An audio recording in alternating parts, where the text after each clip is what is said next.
everyone. So we're going to probably get started around 10:10. Just let people funnel in, and we're also waiting for more people to join online as well. All right, thank you. Command center method. Yes. I really like that job. It was fun. It's 18 grand. So it's like, Sean, this is one of my coworkers, we're like, Antonio. Oh, hey, all yeah. in Sean. Nice to meet you. yeah. Great show. Well, But if I'm not doing anything, Those are being raffled. Those are being raffled? Yeah. I got it. how many more nights?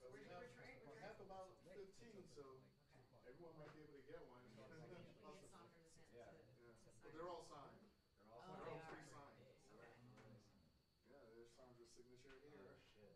Didn't even see that. I actually remember that That's briefly I was awesome. on a Texas documentary That's awesome. doing research, but I was able to do that in Yeah. the time to go to Jurassic at night, so that was pretty cool. I had Amy's phone number, otherwise I text her and tell her that we're here. At this point, anyway, that you can cobble together. Mm-hmm.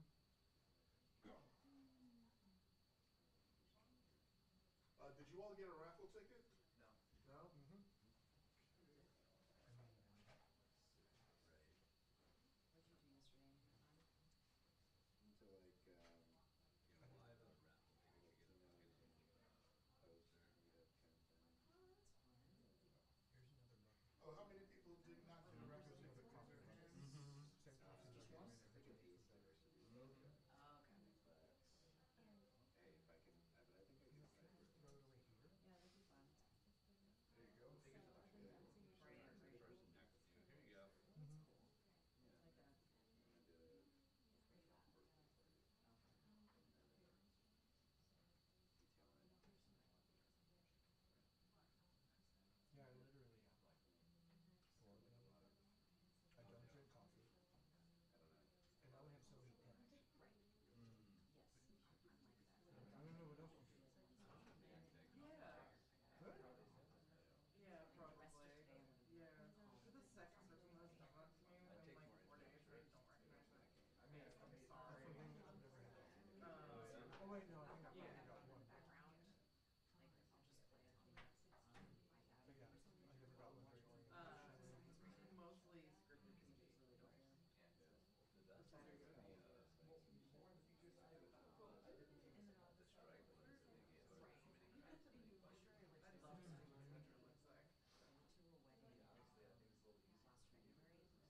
I went to a wedding last February.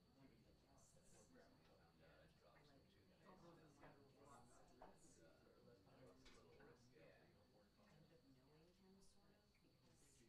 I remember him being like in our circle. At least you noticed before you went Now out. he's Mm-hmm. an executive. No, I put it on the. Hey, we were gonna go text. I did see a guy. Same thing happened. Yeah. Yeah. Sorry. No. I got off of here and I feel like, Hopefully what happens is when that. I was, I I know, don't know, I felt very lucky. yeah, I feel too. Because I feel like I'm the person walking in. Yeah, and like you walked in and we're already You get on my show that, I'm happy you have you know, going. Be you check your shirt. Yeah.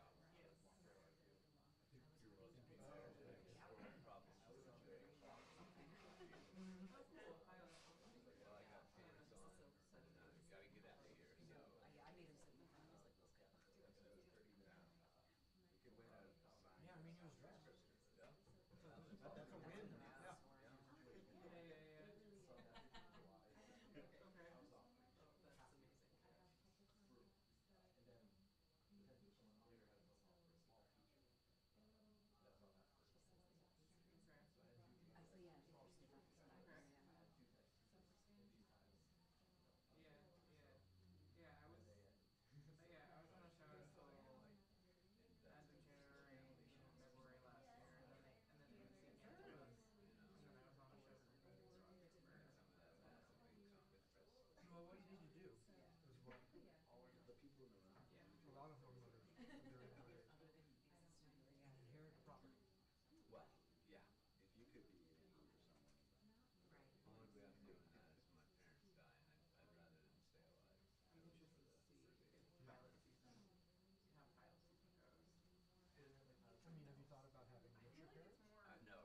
March, April, May. They definitely will. Sure, yeah, they do. But there really wasn't a pilot season last year, so we'll see. Well, you probably know most of what happens. No, the parked on the side street. I thought the lot would be full. It wasn't. Yeah, I Pilot, our saw pilot's that. coming, I was like, people are not letting me make it.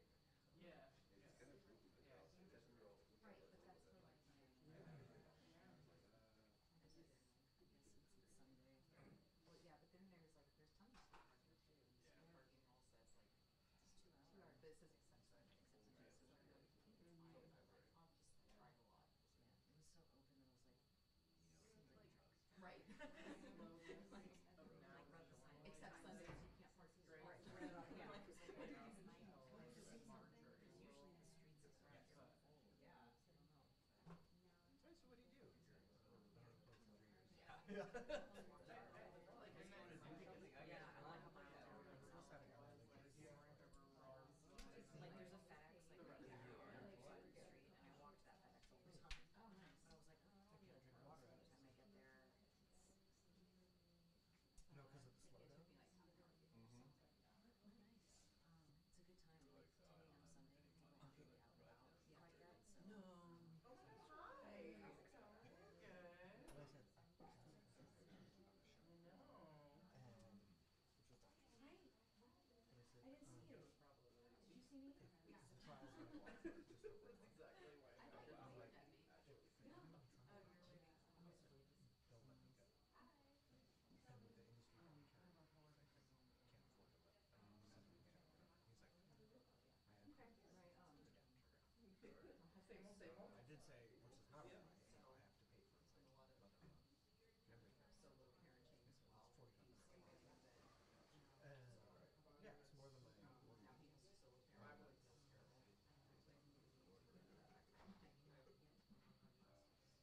stakeout corner on Sunset. God, yeah. So that's what I'm always like, A lot of parents yesterday went to I need to work. Trader Joe's, Target. No, because I feel lucky that I only have to pay for myself and my transport. Yeah, if it was me, I would literally, I would probably come in. I don't know why we didn't talk about it. She has like this purse that she carries around, and then she's like, Mom, it's your purses. But Oh, Cheers. Yeah, that works. Yeah, so she loves the Cheers thing. It's so funny. I like the idea of cheers. Jerry just drinks.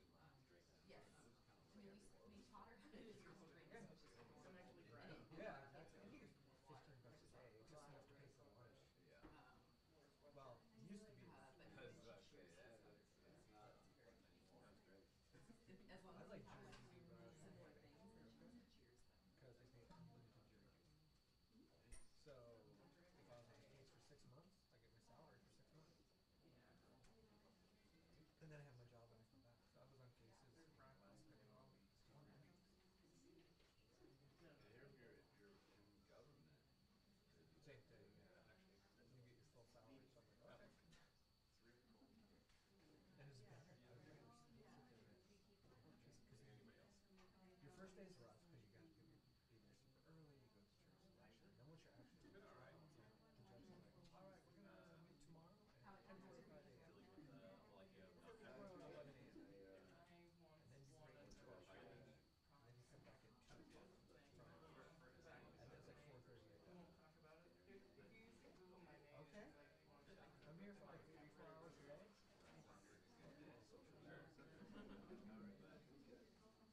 I'll tell you later what it was. I will not say what it is now. right there. That was like the first thing I saw. Yeah. Masterson?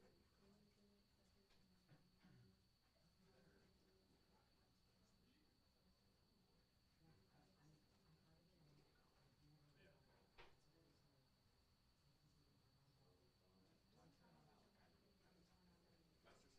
No. No, I sent an email. So I thought they didn't give me severance, but they did give me severance. I thought they didn't give me severance, but they did. Yeah. And so I said that was my icing interview, but No, no, no, of course. so anyway, so I was gonna talk to Alec about it because I was like, The big sports. so big deal. How did your thing go? Like, how did your outs go? Figure it out. Then And they sent him an email. I didn't remember. we go home, do some laundry, work on that short But, film. I just got some notes. But yeah, so I haven't talked to him. Yeah. And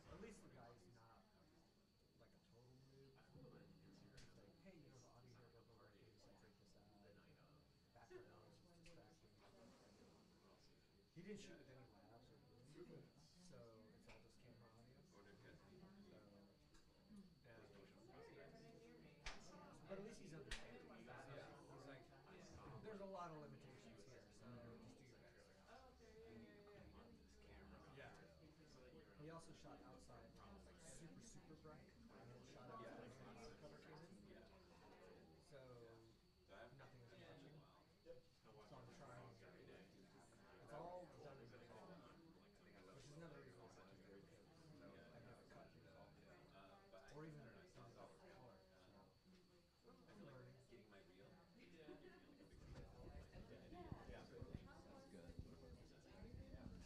Yeah.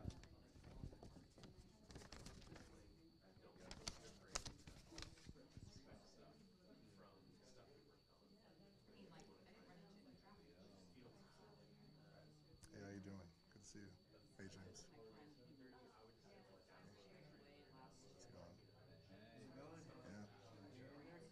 Huh? Yes. By a very thin thread, but hands are slipping. Hope I don't sweat too much. Hello, welcome everyone. Hi, my name is Sean Linnell. I am a picture editor. I'm also a member of the Membership Outreach Committee, which hosts these events. So welcome. Thank you all for coming on a weekend and taking your time out on Super Bowl Sunday to meet us this early in the morning. Thank you. So welcome to the Motion Picture Editors Guild Local 700 Member Outreach Committee presentation of Helping Assistant Editors Get in the Chair, Chapter 4.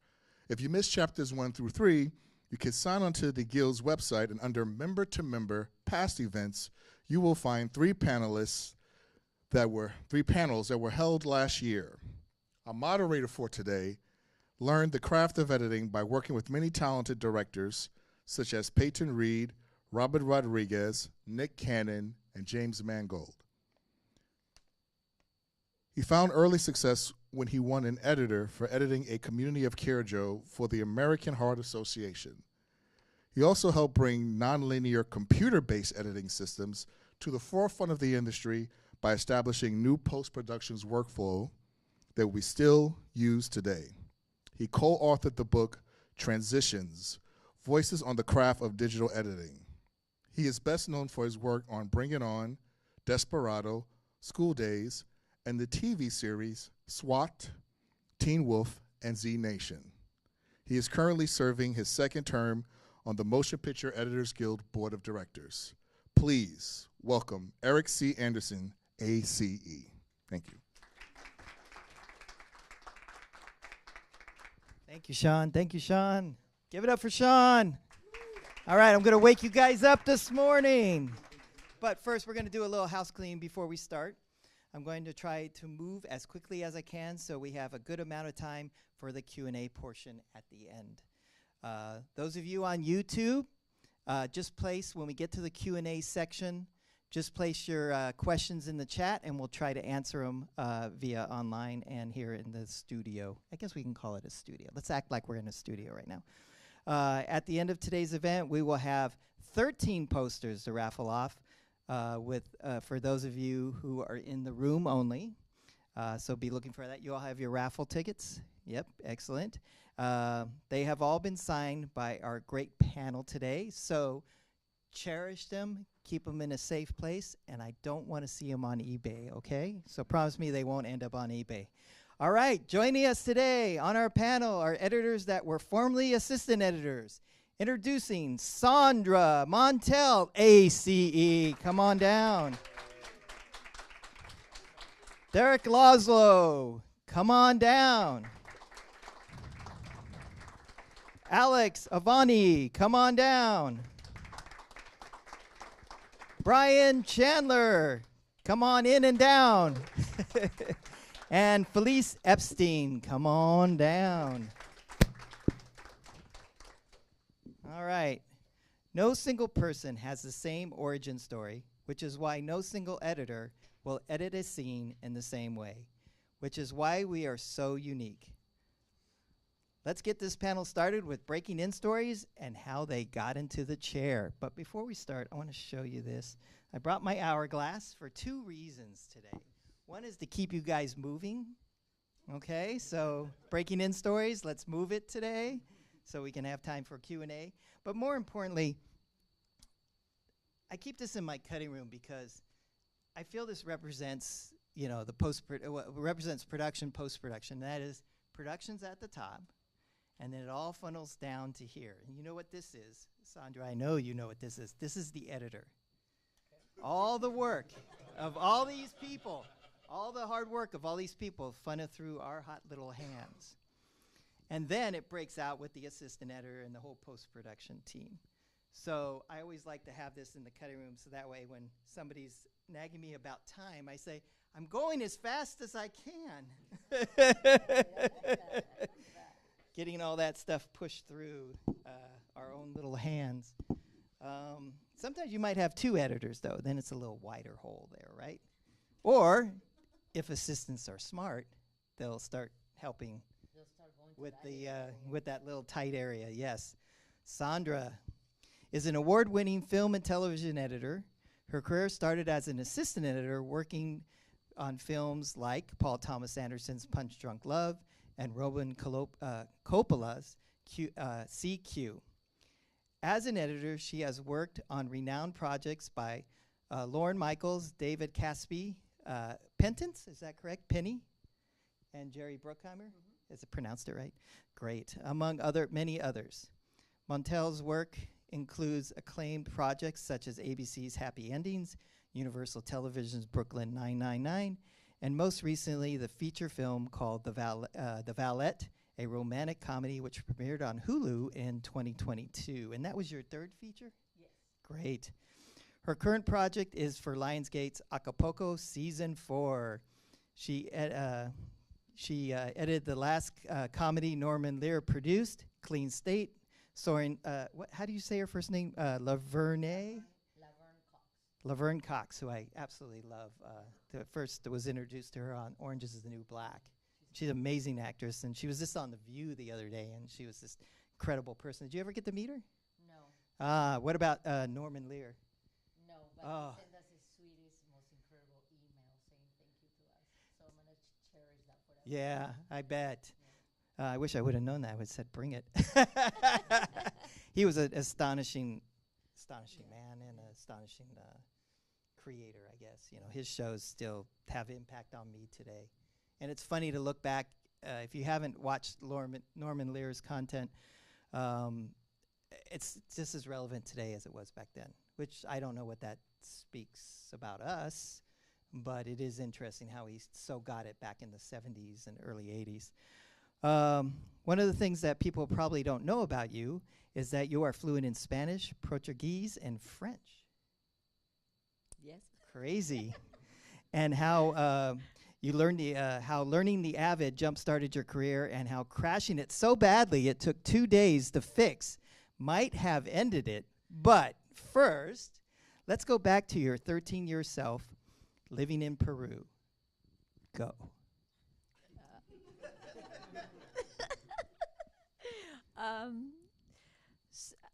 Okay, how do I start? Okay, so is this on? Can people hear me? Okay. So I have an uncle who is a filmmaker. He went to UCLA, and he went to Peru. He married my father's sister, my aunt, and he read me a script while we were doing errands, and I was fascinated how a 90-minute script could tell a story. I mean, at the time, scripts were 90 pages, not anymore. Now there's movies that are 4 hours long, right? And I decided that I wanted to be a filmmaker. And I told my parents that I wanted to go to Los Angeles like he did. He went to UCLA, and my father said, no, I think you should be a business major. And he said, once you're ready to go to college, let's talk about it. And my mother convinced my father that I should come here. I did. UCLA had closed the program at the time, so I was devastated. I didn't want to go to USC because I had heard that it was the school for spoiled children, and I'm not spoiled. And I ended up in Santa Barbara for a semester. and my mother found me there and said, "What are you doing at the beach here? Like, all the movies are made in LA," and she literally forced me to apply to USC. So I did go to the spoiled children school, to the University of Spoiled Children, and Is it? no, I guess the film program is not. I don't know about the rest, but we were pretty down to earth group of people, and there, when I was studying, Avid had showed up in a room, and all these humongous editors would go. They were being taught how to use the Avid. And there was the time where they were saying that digital was going to take over. And I was like, no way. Like, you're crazy. And, of course, they weren't crazy because Yeah, now you were wrong. I was very wrong. But I was young, and I was, like, there's no way. And so at night, we were allowed to go in this room. So I learned how to work on the Avid on my own. So when I left school, So I'm sorry. So you did see it as a tool that would be in the cutting room. You just didn't know how it would take over the whole post-production well, they were saying process. that the film was going to disappear. Right. And that's what I didn't believe. Right. Because, we were shooting in film, going to telecine, and transferring all the material to go into the Avid. I thought it was going to be that forever. Okay, so Now- like I said, you saw it as a tool, so you That's thought I better exactly. learn it, even though film will always be there. Yes, Yeah. yes. And so when I came into the world I finished school and I needed a job because I knew the Avid, I got my first job, which It paid off right away. it paid off, but I was not very good at the Avid. But I kept on trying, right? And so my first job was as a PA / assistant editor, and I made no money. And it was through a teacher at the school. And then every job I've gotten through my entire career is who I knew. It's never, only recently I've gotten a job because of my resume, but that people have looked at me because of my resume. But it's usually been, I knew somebody, that somebody knew somebody, and that somebody knew somebody. So be friendly to everybody. And then I was an assistant editor for many, many years. Punch and Glove was the last movie I was an assistant editor as. I told myself that it wasn't going to get better than that, and so I had to go out there and convince people that I could be an editor. And should I continue? I'm Yes, talking of too course, much, you're huh? fine. You're doing Really? just fine. I'll help focus you a little bit. Ronald Roos, is that correct? Yes. So my first, I had one job that was non-union, and my first non-union job was with Ron Roos. And he was my mentor for many years. And Ron wanted to be a writer. And so therefore, he let me edit all the time. But he always gave me the worst scenes to edit, with the scenes that never made it in the movies. But I still loved it, and he taught me. And I would edit my scene, and I thought it was perfect. And I would give it to him, and he had so many notes that I would leave so depressed because obviously, I didn't get it yet. But that's who he taught me for so many years. And when I finished Punch and Glove, I decided to make a little resume. They didn't look very good. And I met with as many people as possible. And I met with an editor. And I remember I don't know if I was married or not married, or was my boyfriend or now my husband, but said to me, "Why are you meeting with an editor? He's never going to give you a job." And I was like, well, I don't know, maybe he has a job he doesn't want, and then he gives it to me. So I met with him, and by the time I got home, there was no cell phones at the time. In my answering machine was a message from a guy going, "Hey, I just talked to this guy that just met you, and I need an editor, and can I meet you?" And he was a director who had been an editor, so he kind of didn't care if I knew what to do, because he felt like he just needed help, and then he could probably recut my scenes. But I didn't care what he thought of me. I'm like, I got the job, and we both were cutting in different Avids, and I got the full credit of the movie And what because was I did that? a good job. Do you It was remember my that? first movie. Was a Story of Three's Company. Oh, yes. And It It wasn't in movies. Right. It was a like TV. no, it wasn't even. No, a it was doc- a like ro- a movie. it of was the week. movie yeah, of the like week. A movie of Yeah. the week. Yeah. It was a movie of the week. So it was my first cutting job, and I was a snob. I was like, "Oh, I don't want to be on TV." Right. Don't you think? I've got a quote from her. TV is shit. taking out of context, Eric. Which I'm very good at. Hello everybody. I don't believe that, but at the time, TV was not what TV is today. Like, not a single movie director had ever touched a TV show. So as a young, person, I was like, oh, I can't believe I'm cutting in TV, but that's what I end up. And I did stay on TV for many years. And I made a career out of it, and TV changed, and I'm very happy in it. But a little better than features. Yeah. I mean, the work that's being produced out there, it's just amazing. Yes. Let's see. I have anything else here for you? Because you want to end there, or do you want to? Well, I did TV for many years. I did movies of the week. Then I got into comedy.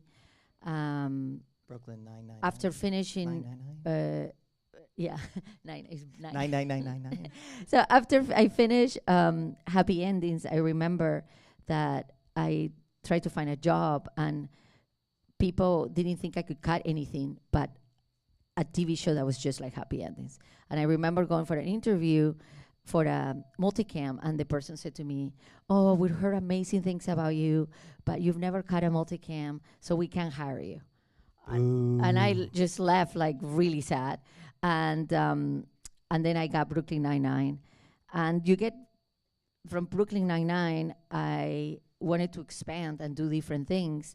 So I quit Brooklyn Nine-Nine, even though people thought I was crazy for doing that. And I got different jobs, and I got Atypical for Netflix. And that's when I met Seth Gordon. And that was another comedy, but slightly different. It's a streamer, so things don't have to be so rigid with the time. And he was doing a pilot, and I don't like pilots because they're brutal. You have no life. You work, 20 days without a break. But he said to me, what are you doing next? And I was like, I'm taking a vacation. And he's like, oh, I have this pilot. And I said, oh, what kind of pilot? It's a drama. I was like, a drama? I'm in. And so he gave me the opportunity to be seen as an editor that could do comedy, I could do drama. And I did drama for many years. I did The Good Doctor for a few seasons. And then I did an action movie, which to me is very similar to comedy. And so it was a good feeling to be seen that I'm not just a person that can do a certain genre, can I do more? I really like the way you steered your own career. You know what I mean? You took some steps that I would even be afraid to do. Like, I don't want to do this anymore. I want to go here, and you did what it took to get you into that slot. And now I think your goal is to do more feature films. Is that correct? Yeah. I did. It was scary for sure, because you quit a show that went on for 3 more years. But I've been that way my whole life. I had a father that always said, things are never going to come in a silver tray. And I do save money. I think saving money is very important, because that's what allows you to take those risks. Because I didn't have a job for a little bit, and even when I wanted to get into movies, after I had done many, many TV shows, I decided I want to do movies. And I found an agent, and the agent said to me, you're very hard sell. You've never done a movie. If you're patient, I'll take you in. And I was patient. I will go to interviews after interviews, and I will be so close and not get it. Even the first feature I edited, I knew the director. And the director was a first-time director who didn't want to hire a first-time editor. And I was devastated. You're not a first-time editor. Correct. First feature but editor. Still, this and town. It's frustrating. It's like, I'm sure that all of you guys here know how to edit and do a good job. But unless people are afraid. People are very afraid to give their babies to somebody who have not done it before, unfortunately. But to my luck, even though I didn't get the job, and I cried and I cried and I cried, 4 months later, they fired the editor and they hired me. And that was my first feature. And I recut the whole thing, and that started my feature career. Give it up. And that's a great time to get you off the hot seat for a little bit, just a little bit. But that is so true. I mean, I had the same experience. My agent wouldn't put me up for a producer who I'd worked for, And they said, and then finally when they did, they said, oh, well, he's already got an editor.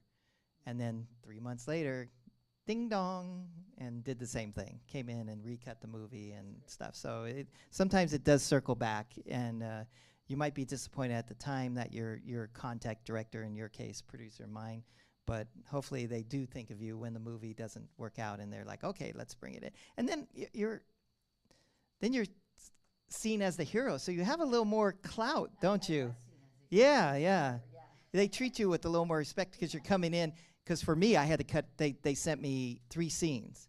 They said, "Let's see what you can do," and I cut. I hate to do this, go behind the editor's back, and do it, but I was called, and they got the first scene back, and they're like, "Okay, we need to make a change because you get the material." It was a comedy starring Danny DeVito called Housebroken, and they said, "You get the comedy. You know how to cut for the comedy, so we need to bring you in and finish this thing up." So Derek is a 3-time Emmy-nominated film and television editor known for his work on CBS's The Amazing Race. Derek was born and raised in Stockton, California, to Filipino immigrants. He attended the California State University of Northridge, where he earned a Bachelor's of Arts in Cinema and Television. Once again, not business, with an emphasis on editing. So, Sandra, that sounds familiar. So, 2 people that were, for a brief second, thinking about business.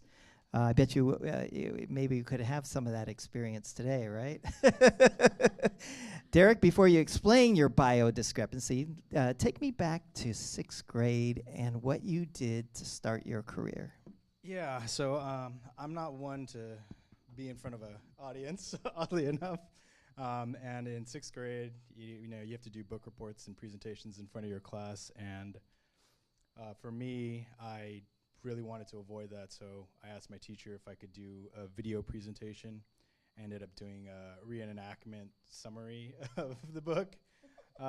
So every project I did through middle school and high school was like either a movie or talk show parody or music videos or animation, anything I could do to avoid sitting down and actually having to write a paper or do a presentation. Then I got accepted to California State University Northridge as a business major. But how? Did you apply I for applied as a business major. A grant, right? I did have a grant to go to Cal State Northridge, but I applied for business to please my parents. And then as high school graduation was approaching, one of my classmates, you're asking where you're going, what are you studying? And I said business, and she was surprised and was asking me why would I be doing such a thing. And I ended up changing my paperwork that summer to add cinema television arts as a double major, so I could still keep my parents happy. But I never actually took any business classes. And then I graduated. Smart. And I graduated, and then after that, I got some PA gigs, set PA gigs, sweeping up, taking lunch orders, that kind of stuff. And through my brother-in-law's acquaintance, I ended up working in stage rentals and gear rentals and stage rentals. So I learned some lighting, electric. I loaded a lot of trucks with grip material and grip equipment. And then after that, I got a lead from a college friend for a night post-PA position at Amazing Race. That Season 13, so a while back. And I kind of worked my way up there. I kind of knocked on the assistant's doors, and I tried to learn everything about the show. I was a fan of the show before I got there, so I was just naturally intrigued. I did everything from after post-PA, I became a tape librarian there. I became a digitizer, which eventually became avid logger because we stopped digitizing. And then I became a grouper, which is it was only grouping, but an assistant title there. And I wanted to keep moving with the company, with Amazing Race.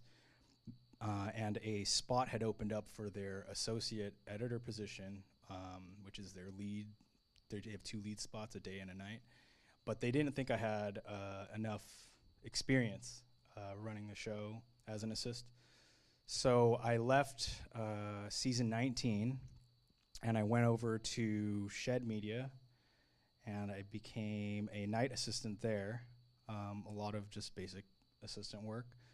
And I was there for a while, several shows.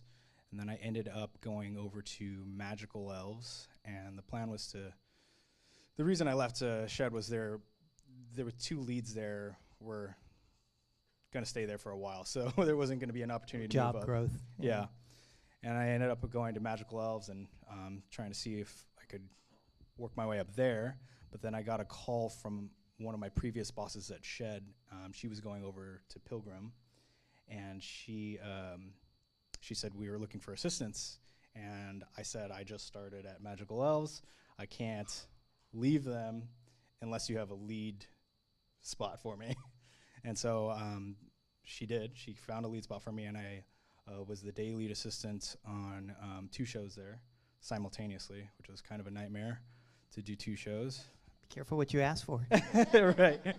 Right. And so I did that for several years, and then kind of bounced around at several different places, and the opportunity came back up to go back to Amazing Race as their night associate editor. And I took it. I went back because I love the show, and that's when I started getting. What season? 23. I started getting little bits and pieces, like cutting some next-ons and some teases and that kind of stuff, some web content at the time. And then in between seasons of Amazing Race, I would work with casting, so just to get some reps in, cutting, and understanding, the contestants. And it bounced around at a bunch of other places. Eventually, I got the opportunity to move to the day lead associate position. And at that point, they were giving me a lot more to cut. So pre-vons, next-ons, occasional interstitials, and then again, in between seasons, I was still bouncing around and trying to work on other things. I got a chance to, besides the casting, I got a chance to work with Netflix. It never went to the platform, but I was working with the user interface team. And when they transitioned from stills in the interface to video, so I learned a lot cutting trailers for them that were just for their UI team. I always wondered who cuts those trailers on the top of the page. Yeah, I don't know who does it now, but somebody does. Yeah, like you. but yeah, I was working with them on figuring that out and the lengths and time. So I think I learned a lot from learning how to cut or distill a movie or show down to different formats. Like we had 15, 30s, 60s, so a bunch of different lengths. And then after that, I'd keep going back to race, and I spent some time doing sizzle reels and pitches for Propagate. But what made them finally get you into the chair? What did you do? At did Amazing you do Race? It or yeah. Or luck? I think, just showing them the consistency, and I always like to kind of push the envelope a little bit but still stay in their format. So I picked up a push lot. the envelope by editorially stylizing something a little differently. Right. So like for example, if this last season we had a telescope was part of one of the challenges, and then adding an effect to make it look like you were looking through it. And, it's something simple, but something they don't really typically do on the show. So stuff like that. And they kept it. You they did kept it, and they went, the other editors took it to their segments and added it in their pieces. Yeah, nice. Yeah, and I've. But but you've assisted in scripted too. So yeah. So. Are you trying to get over to scripted now? What? I think I'm a fan of TV in general and film in general. So, I studied film, and I would love to do more scripted content. But through Edit Fest that Ace hosts, I was able to meet some people who relayed me to Chris LaRusso, who brought me on to Indie Feature as his assistant. Love Chris, yeah. And then he actually ended up getting me an additional editor credit on that. I actually got to cut a couple scenes. And then through him, I was able to get a lead at Shondaland and land an assistant editing gig on Station 19.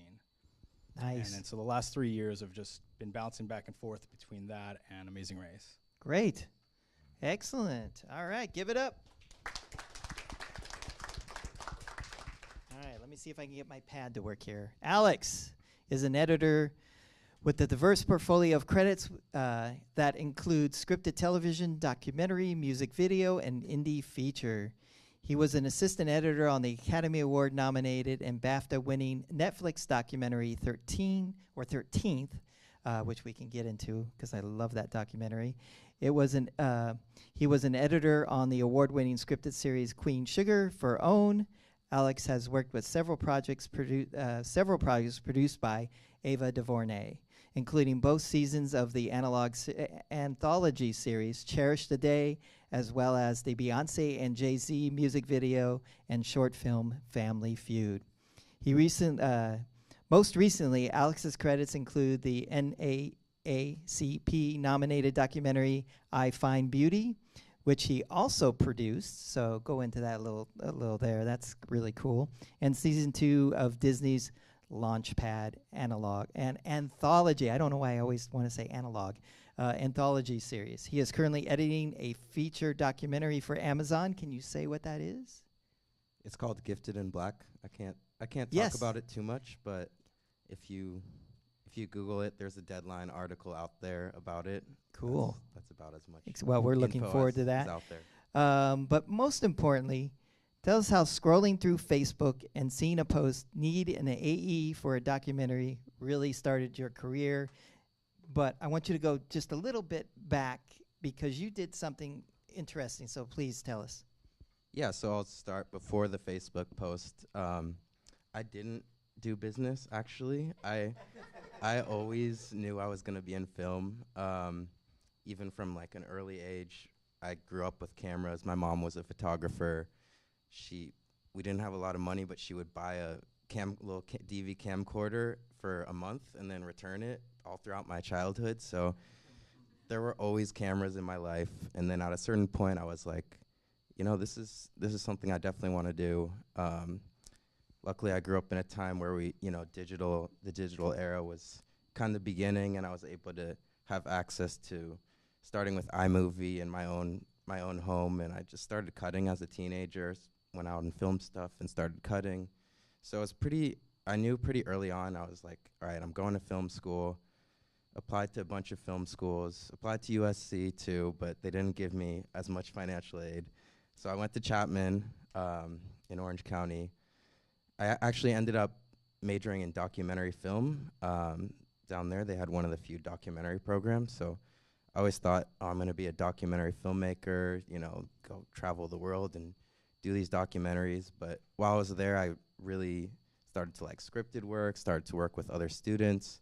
But also, I think one thing about film school is there were kind of two camps of people. There were the group of kids who are doing a lot of student films on campus, and then I was more going up to LA, doing internships, and I was like, I know I want to get my foot in the door in this industry, and I'm not saying either way is better than one. I think that was just my choice. The internships, they would come to Chapman and say, we have this opening for an internship at Fox, or how did that work? Yeah, so it started out asking through professors. They got me a few internships, and then I ended up getting an internship at 20th Century Fox, which was an amazing paid internship. I was commuting up. Paid?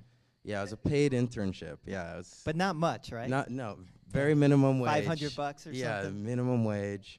I was commuting from Orange to LA. Ouch. 3 times a week. Oh. Yeah, I set up my class schedule a certain way. So that was an amazing experience that kind of led me to, I ended up getting to post PA on X-Men Days of Future Past, and then Did you pinch yourself while that was going on? It was amazing. Yeah, I mean, it was like I got to be in the edit room and work with post sound and meet all these really amazing people who are just at the top of their game. And I was, of course, asking a bunch of questions and not too much, just enough to be really invested and interested, but not bug them. So I guess I made a good impression there, and I ended up getting hired as a post coordinator. I worked on the Maze Runner sequel for that, and so I was working for a post supervisor, and I was not loving the post coordinating, post PAing side of things on a large studio level. It felt very uncreative for me, and I knew at that point, like, I want to be an editor.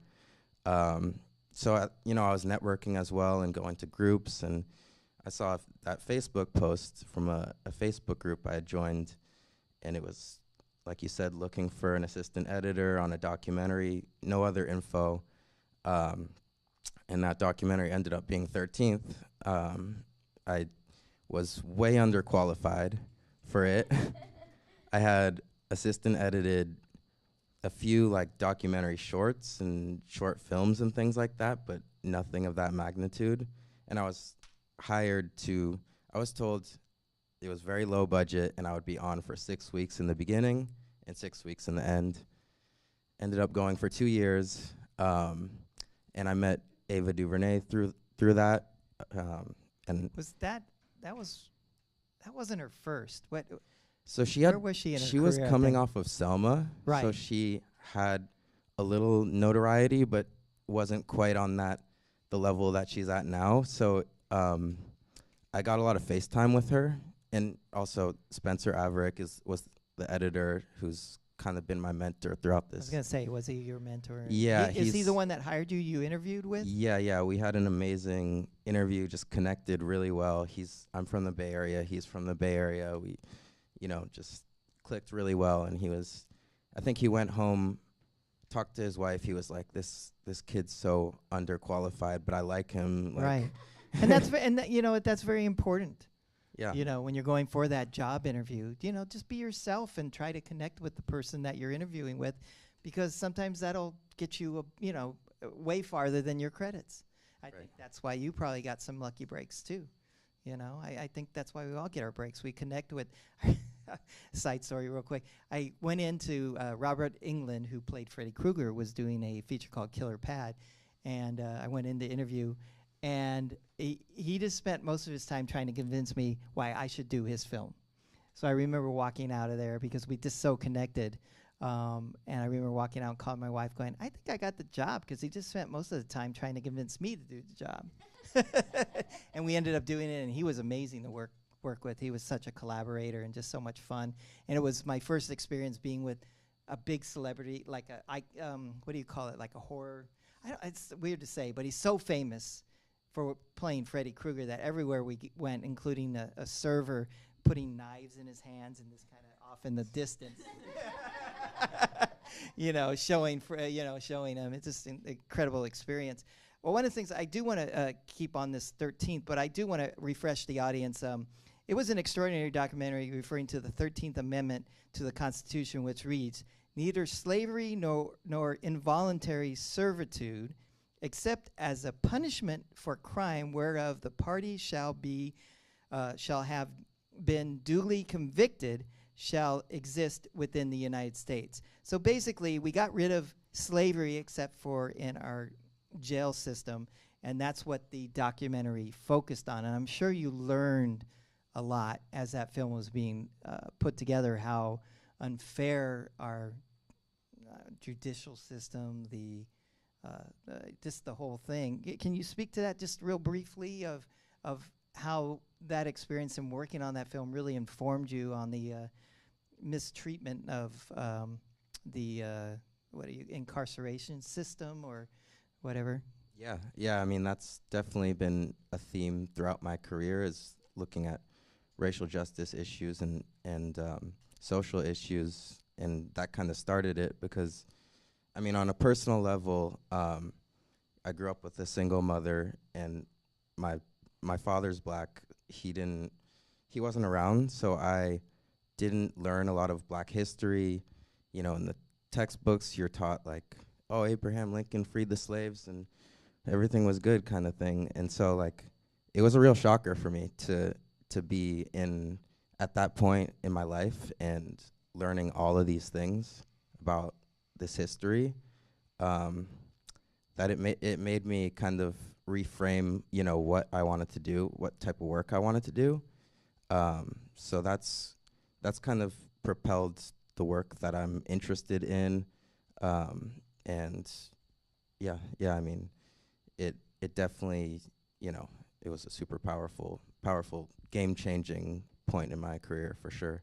And then you stayed with Ava and continued to work with her on many projects. Yeah, sort of. So so after 13th, she had Queen Sugar that she was doing, and then she got Wrinkle in Time for Disney.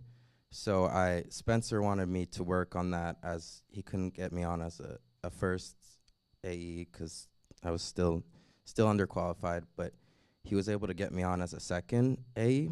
But I didn't end up working on that because right around that same time, the company that co-produced 13th, called Can Do Films, they were doing this indie slate.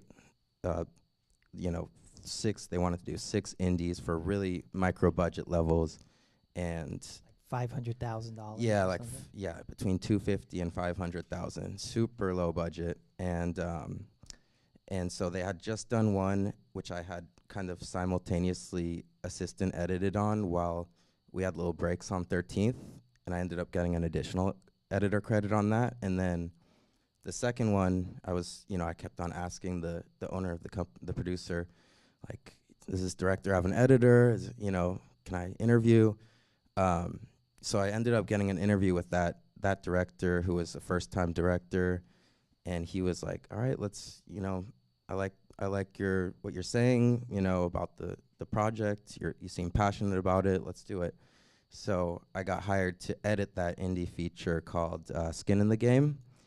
And so I had to kind of make a choice at that point between editing a really, really low budget indie feature or assistant editing a huge $100 million Disney film. And I ended up going, I was like, how many opportunities am I going to get to edit a feature film? I don't care if it's $250,000 or $25. Like, it's a feature. So I went with that.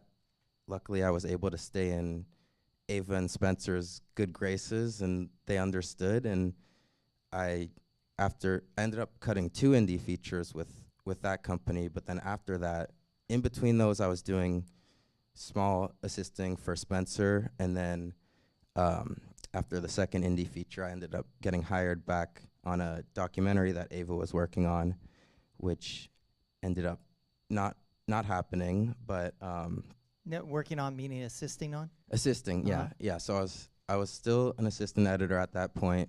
Do you think, did she see the films that you had cut, or do you think those films helped get you into the chair? Like, she would see you in a new light, or Spencer would see you in a new light, because it's like, hey, you produced, you edited 2 features. Yeah. I found out later that she did see at least one of those. So what happened is I was working on this documentary as an assistant for Spencer and Ava, and the documentary ended up going away, and I was like, okay, what's gonna happen? There wasn't really much for me, and she ended up bringing me in, and she was like, I have this new show called Cherish the Day. Would you like to be an editor? She knew that I was, cutting as an assistant and helping Spencer a lot, and like, also I will say, in the early days, I got a lot of FaceTime with her, where, she didn't have such a huge editorial team that it was, I got to converse with her a lot. So she knew me, and she knew my intentions, and she was like, do you want to cut this show? So that was my first, not only union job, but editing, So I had my roster hours for both assistant editing and editing, but I ended up getting the opportunity as an editor. So you joined the guild as an editor? Yes. Wow. Yes. That's really cool. And she has been great. giving a lot of people their first, break in this business, which has been Definitely, really great. definitely. Yeah. Anything you want to finish on, or should we move on to Brian? Brian, you're up. Brian, you're up. All right, let's see what Brian grew up in the Pacifica in San Francisco Bay Area and graduated from San Francisco State University in 2000 with a BA in cinema. So you knew where you were going.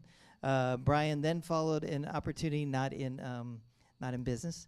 Brian then followed an opportunity in LA to work on as a tape dubber at MTV. He quickly became an unscripted assistant editor working on Jackass Part 2, and within a year had his first job as an unscripted editor on the show The Style for E! Network. Is that correct?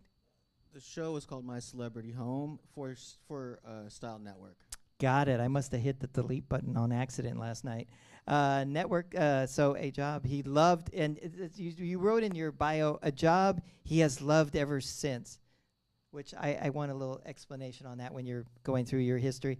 Brian has cut on a variety of unscripted shows, including Nate and Jeremiah by Design for TLC, BattleBots for Discovery, which I love every time that comes on. Probably because it's like engineering and building and then watching it be destroyed. I mean, it's like, come on, what kind of, it's just cool. As long as the AI doesn't take over, I'm cool. You think it will on that? I think it's still build and destroy. LA Fire and Rescue for NBC, which I applaud NBC for making that documentary show on firemen. As a matter of fact, they need to bring that back, right? It's not on anymore. Despite it being very successful, they did not pick up second season for some reason. Hopefully they'll So hopefully they'll reconsider change their on that mind. now with There's certainly a lot of opportunity. Yeah, I know. It's not going to end here in California. We'll just release the water and let it flow. And most recently, Homicide Squad for New Orleans for A&E. So I want to know, Brian, how did a man that needed a prosthetic leg start your career? And also, how did Craigslist help you with your career? So those are two questions I have, right? And you can go in the order of any order you want. First of all, I'll say I also did consider law school, so not business school, but I almost went to law school. Really? Changed my mind on that. That's a whole other story. So as far as the one-legged man who got me started, so my family's business in San Francisco was making prosthetic limbs for people. My uncle was the owner of the company. My mom ran the company. I would work there during college, etc. So this particular individual was from LA. He had lost his leg from diabetes and was kind of a hard fit, so having trouble.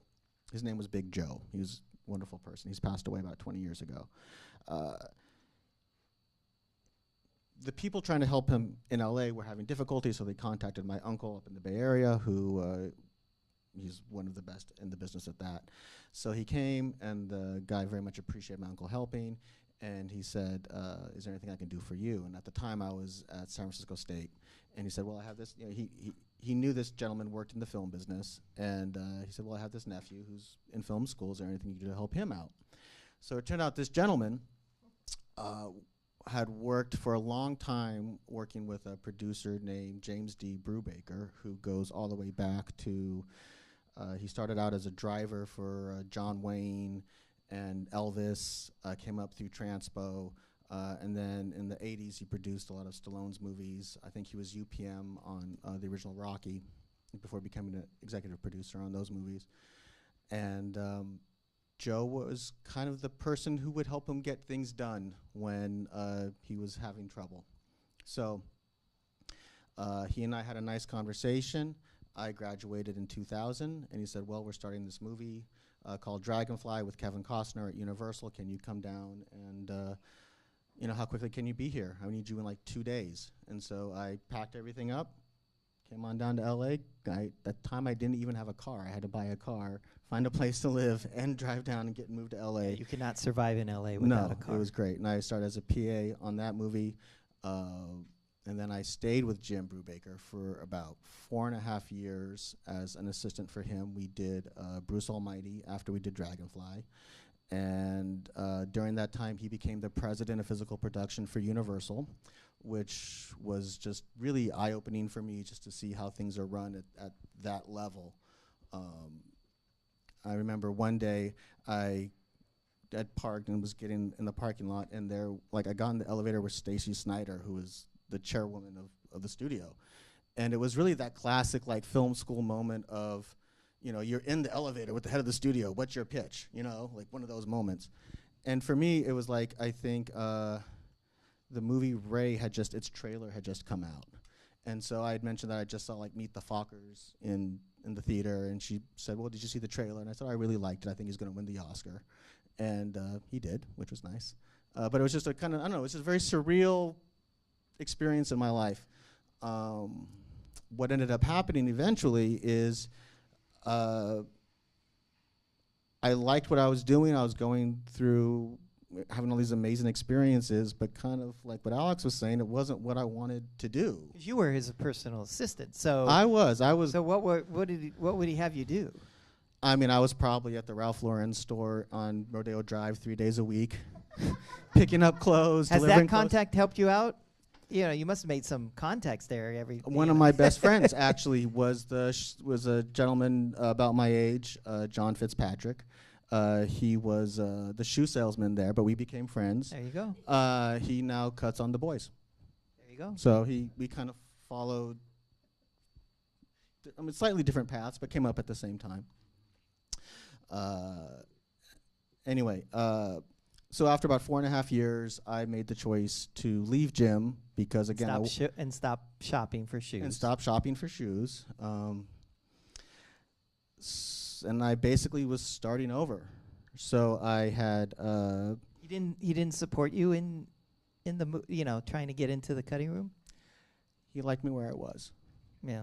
I was good at what I did, and he's a good man. He passed away a couple of years ago. And what was actually nice is before he passed away, we got to reconnect a little bit, which was not only nice on its own, but another quick side story is I ended up, when he passed away, Universal held his memorial service on Stage 3 on the lot. A lot of big names and people were there to come forward because he'd been in the business for 60 plus years. And the family asked me to make the memorial video for it. Ironically, because life is weird sometimes, I could not attend personally because it was, I do Boy Scouts with my son, and it was his first camping trip that weekend.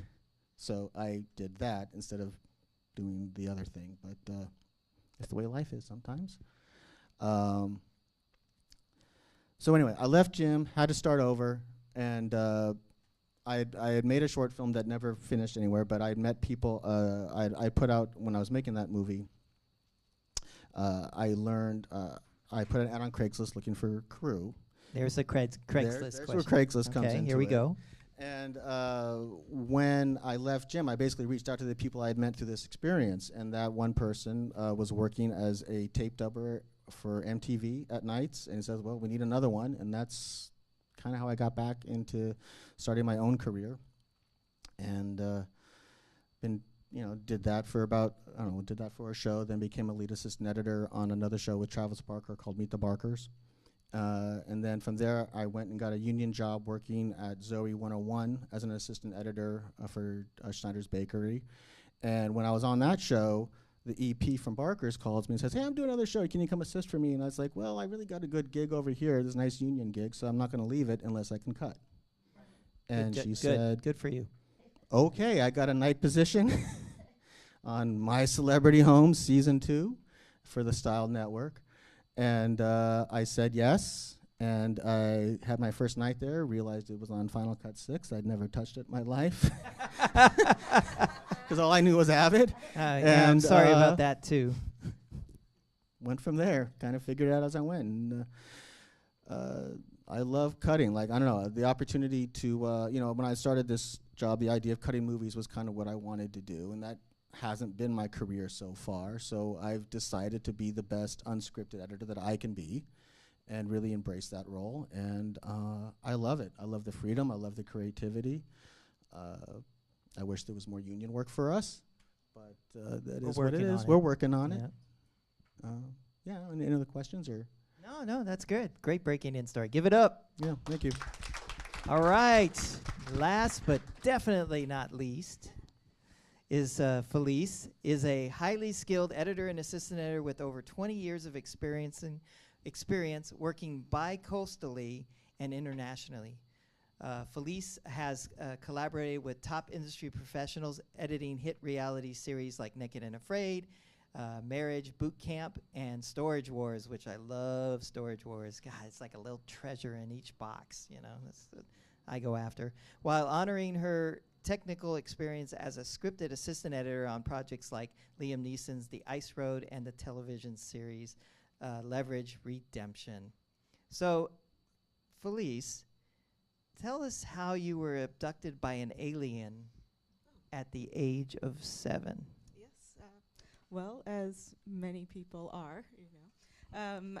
Actually, growing up, I grew up here, and so I had an older brother who was doing commercial work and acting and such, and I wanted to be like Big Brother.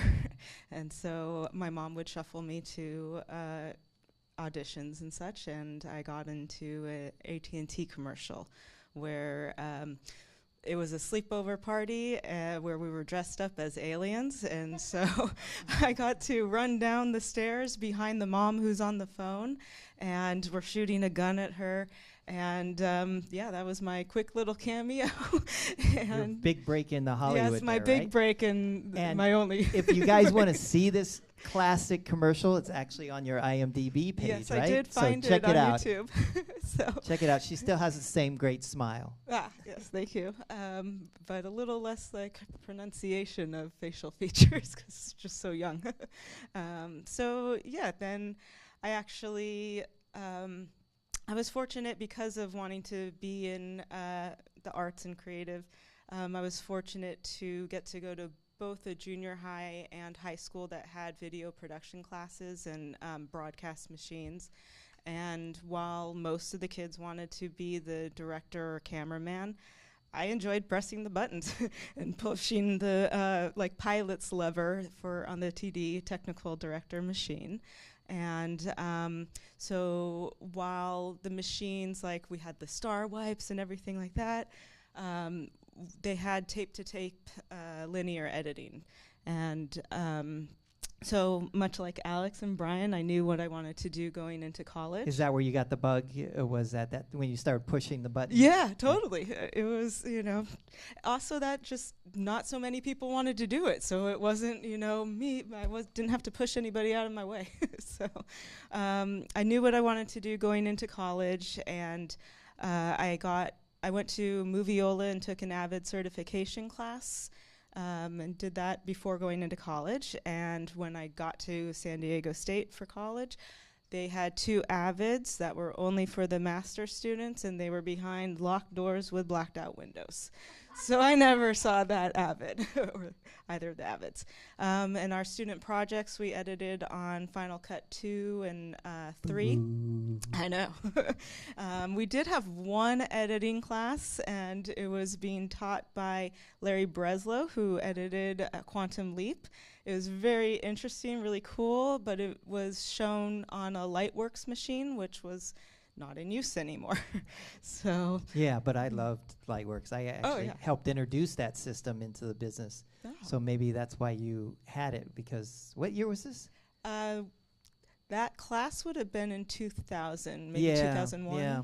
Unfortunately, Lightworks was a mom and pop operation, and Avid just was corporate, and so Lightworks couldn't compete. Once Avid figured, because Lightworks came in and it dominated for 5-6 years on features and television, because it worked. You just plug and play. It was and for film editors, it really helped film editors go from film to nonlinear because it had a film style controller. So editors got it a lot faster, because you know Avid is very keyboard driven. Well, imagine a poor editor that's cut on film for 20-30 years, all of a sudden having to push buttons.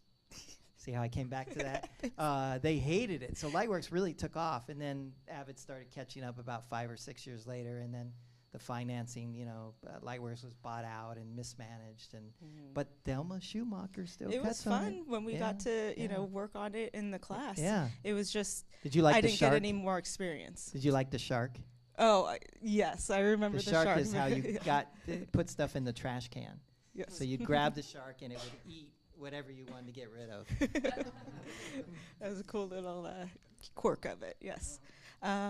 So yeah, continued throughout college. Again, most people wanted to do DP or be the director. And I was like, okay, well, on set, I'll be your boom operator, and then or script supervisor, and then give it to me to edit. And so that was fun.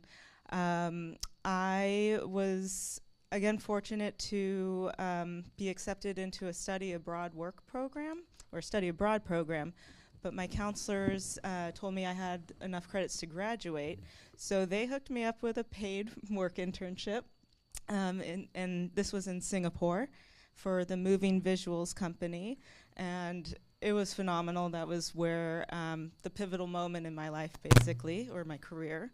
I actually went over there. It was to be a sound mixing or sound internship, but got over there and they had Avids. Everything was on Avid, and so I would help on kids' infotainment shows, more so like doing the mixing and such, or junior editing type of stuff, and yeah, or promos. They had like shopping promos that we would do. But the company had done a huge documentary on Ayurvedic medicine, and they also had this project for Silk Airlines that they just had on the back burner. And so they're like, oh, hey, you can do this, you know. And you're like, yes, please. Yeah, exactly.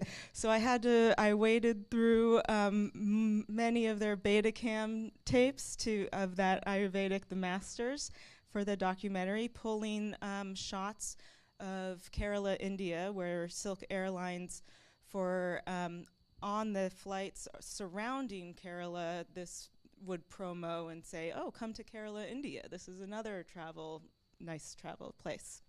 So I got to basically produce everything. I pulled the shots, as I said. I created 3 music tracks for it. I wrote the narration for what I had edited. And they gave me the choice of 2 of their narrators, and because of the Ayurvedic documentary, I just had this one guy's voice in my head while I was editing, but they actually sent to me the woman who did the like Shopper's Paradise, blah blah blah, and it just wasn't the voice that I wanted, and so I not fought, but he said, no, I was really, stern that I wanted this other person. And I got him to come in the day or so before my internship was up. And, he's like, I got 12 minutes. I said, great, this is a 7-page script, go. And it worked out beautifully. And on my last day before my flight home, I converted it from PAL to NTSC so that I could have it. Ooh, I'd love to see that show sometime. everybody. Is that online anywhere that we can? Because it did make it to air, right? I would think so. Aired on.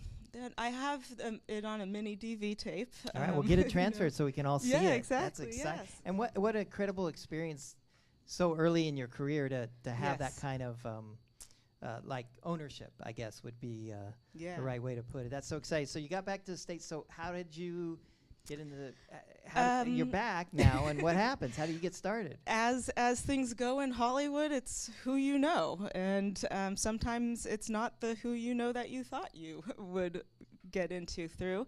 And my mom, the ever advocate that she was. I'm sensing a trend here on each side of the aisle here, how moms really affected your careers. I wanted to go to the regular junior high, and my mom was like, no, you're going to this performing arts junior high. There you go. Yeah.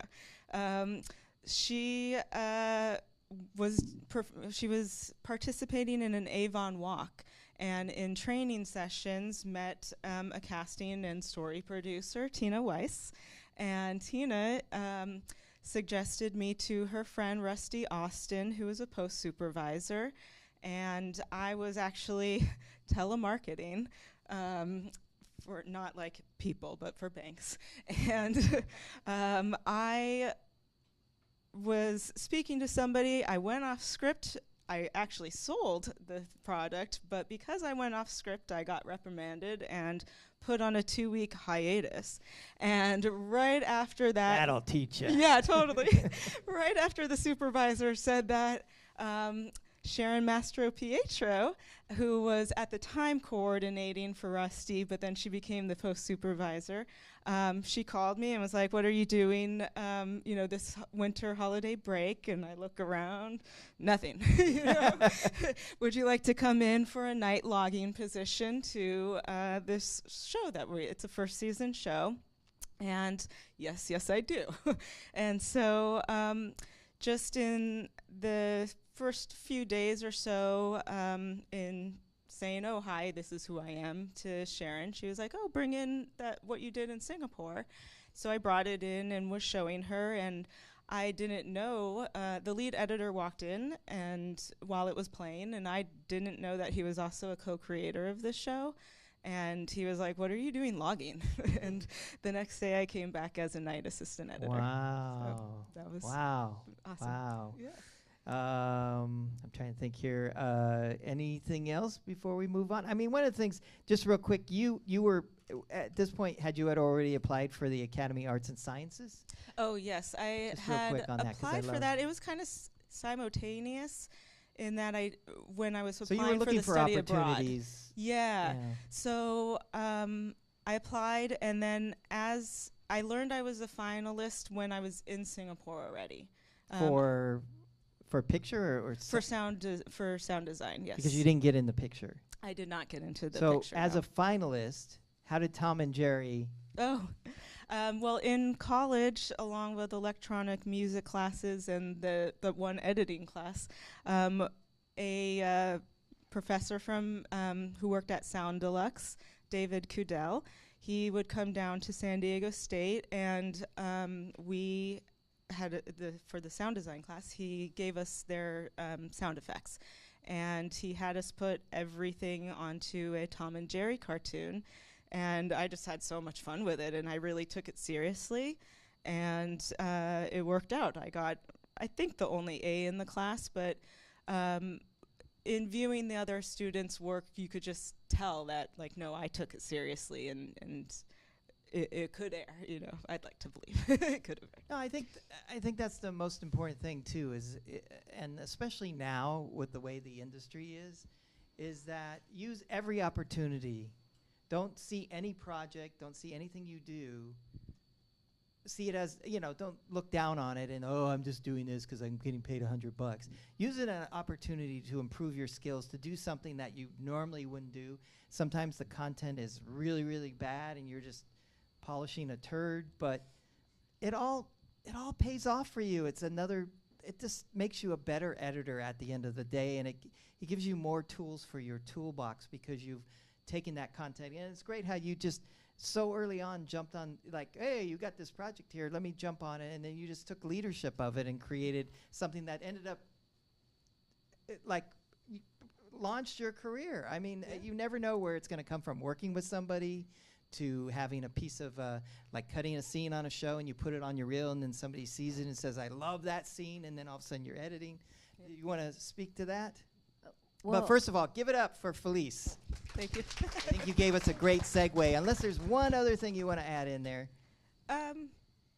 Well, just that, like you were saying, the sound, we're not just video editors, we're also sound editors. Right. And having that sound background allowed me other experiences and opportunities that I wouldn't have been asked for if I hadn't had that experience, but B, articulated that I had the experience. Right.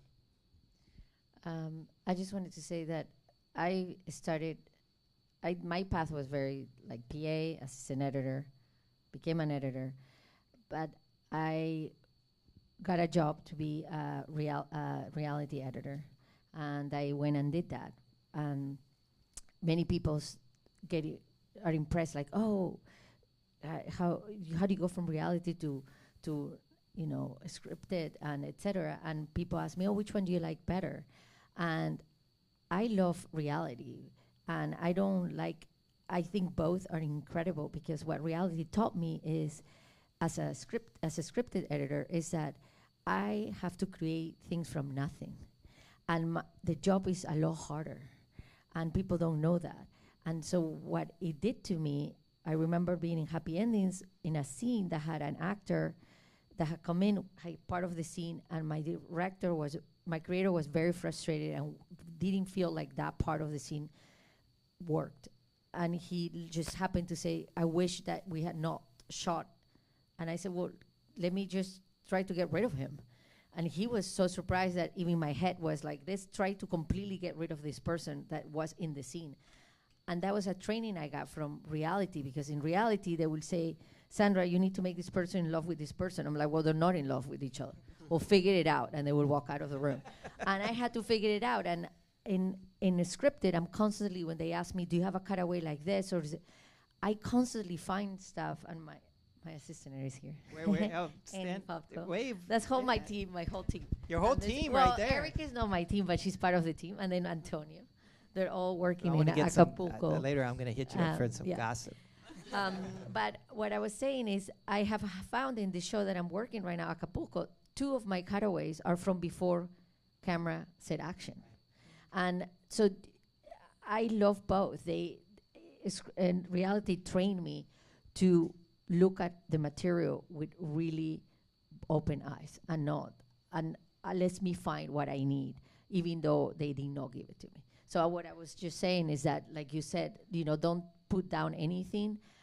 Any job teaches you something, and every job makes you better at what you do. Unfortunately, our industry does not reward us for having a more eclectic, a more diverse career. It's so funny. I get really mad when, oh, well, you can't cook comedy, or you can't do this, or you can't do that, because I'm like, well, do you ever Michael Kahn?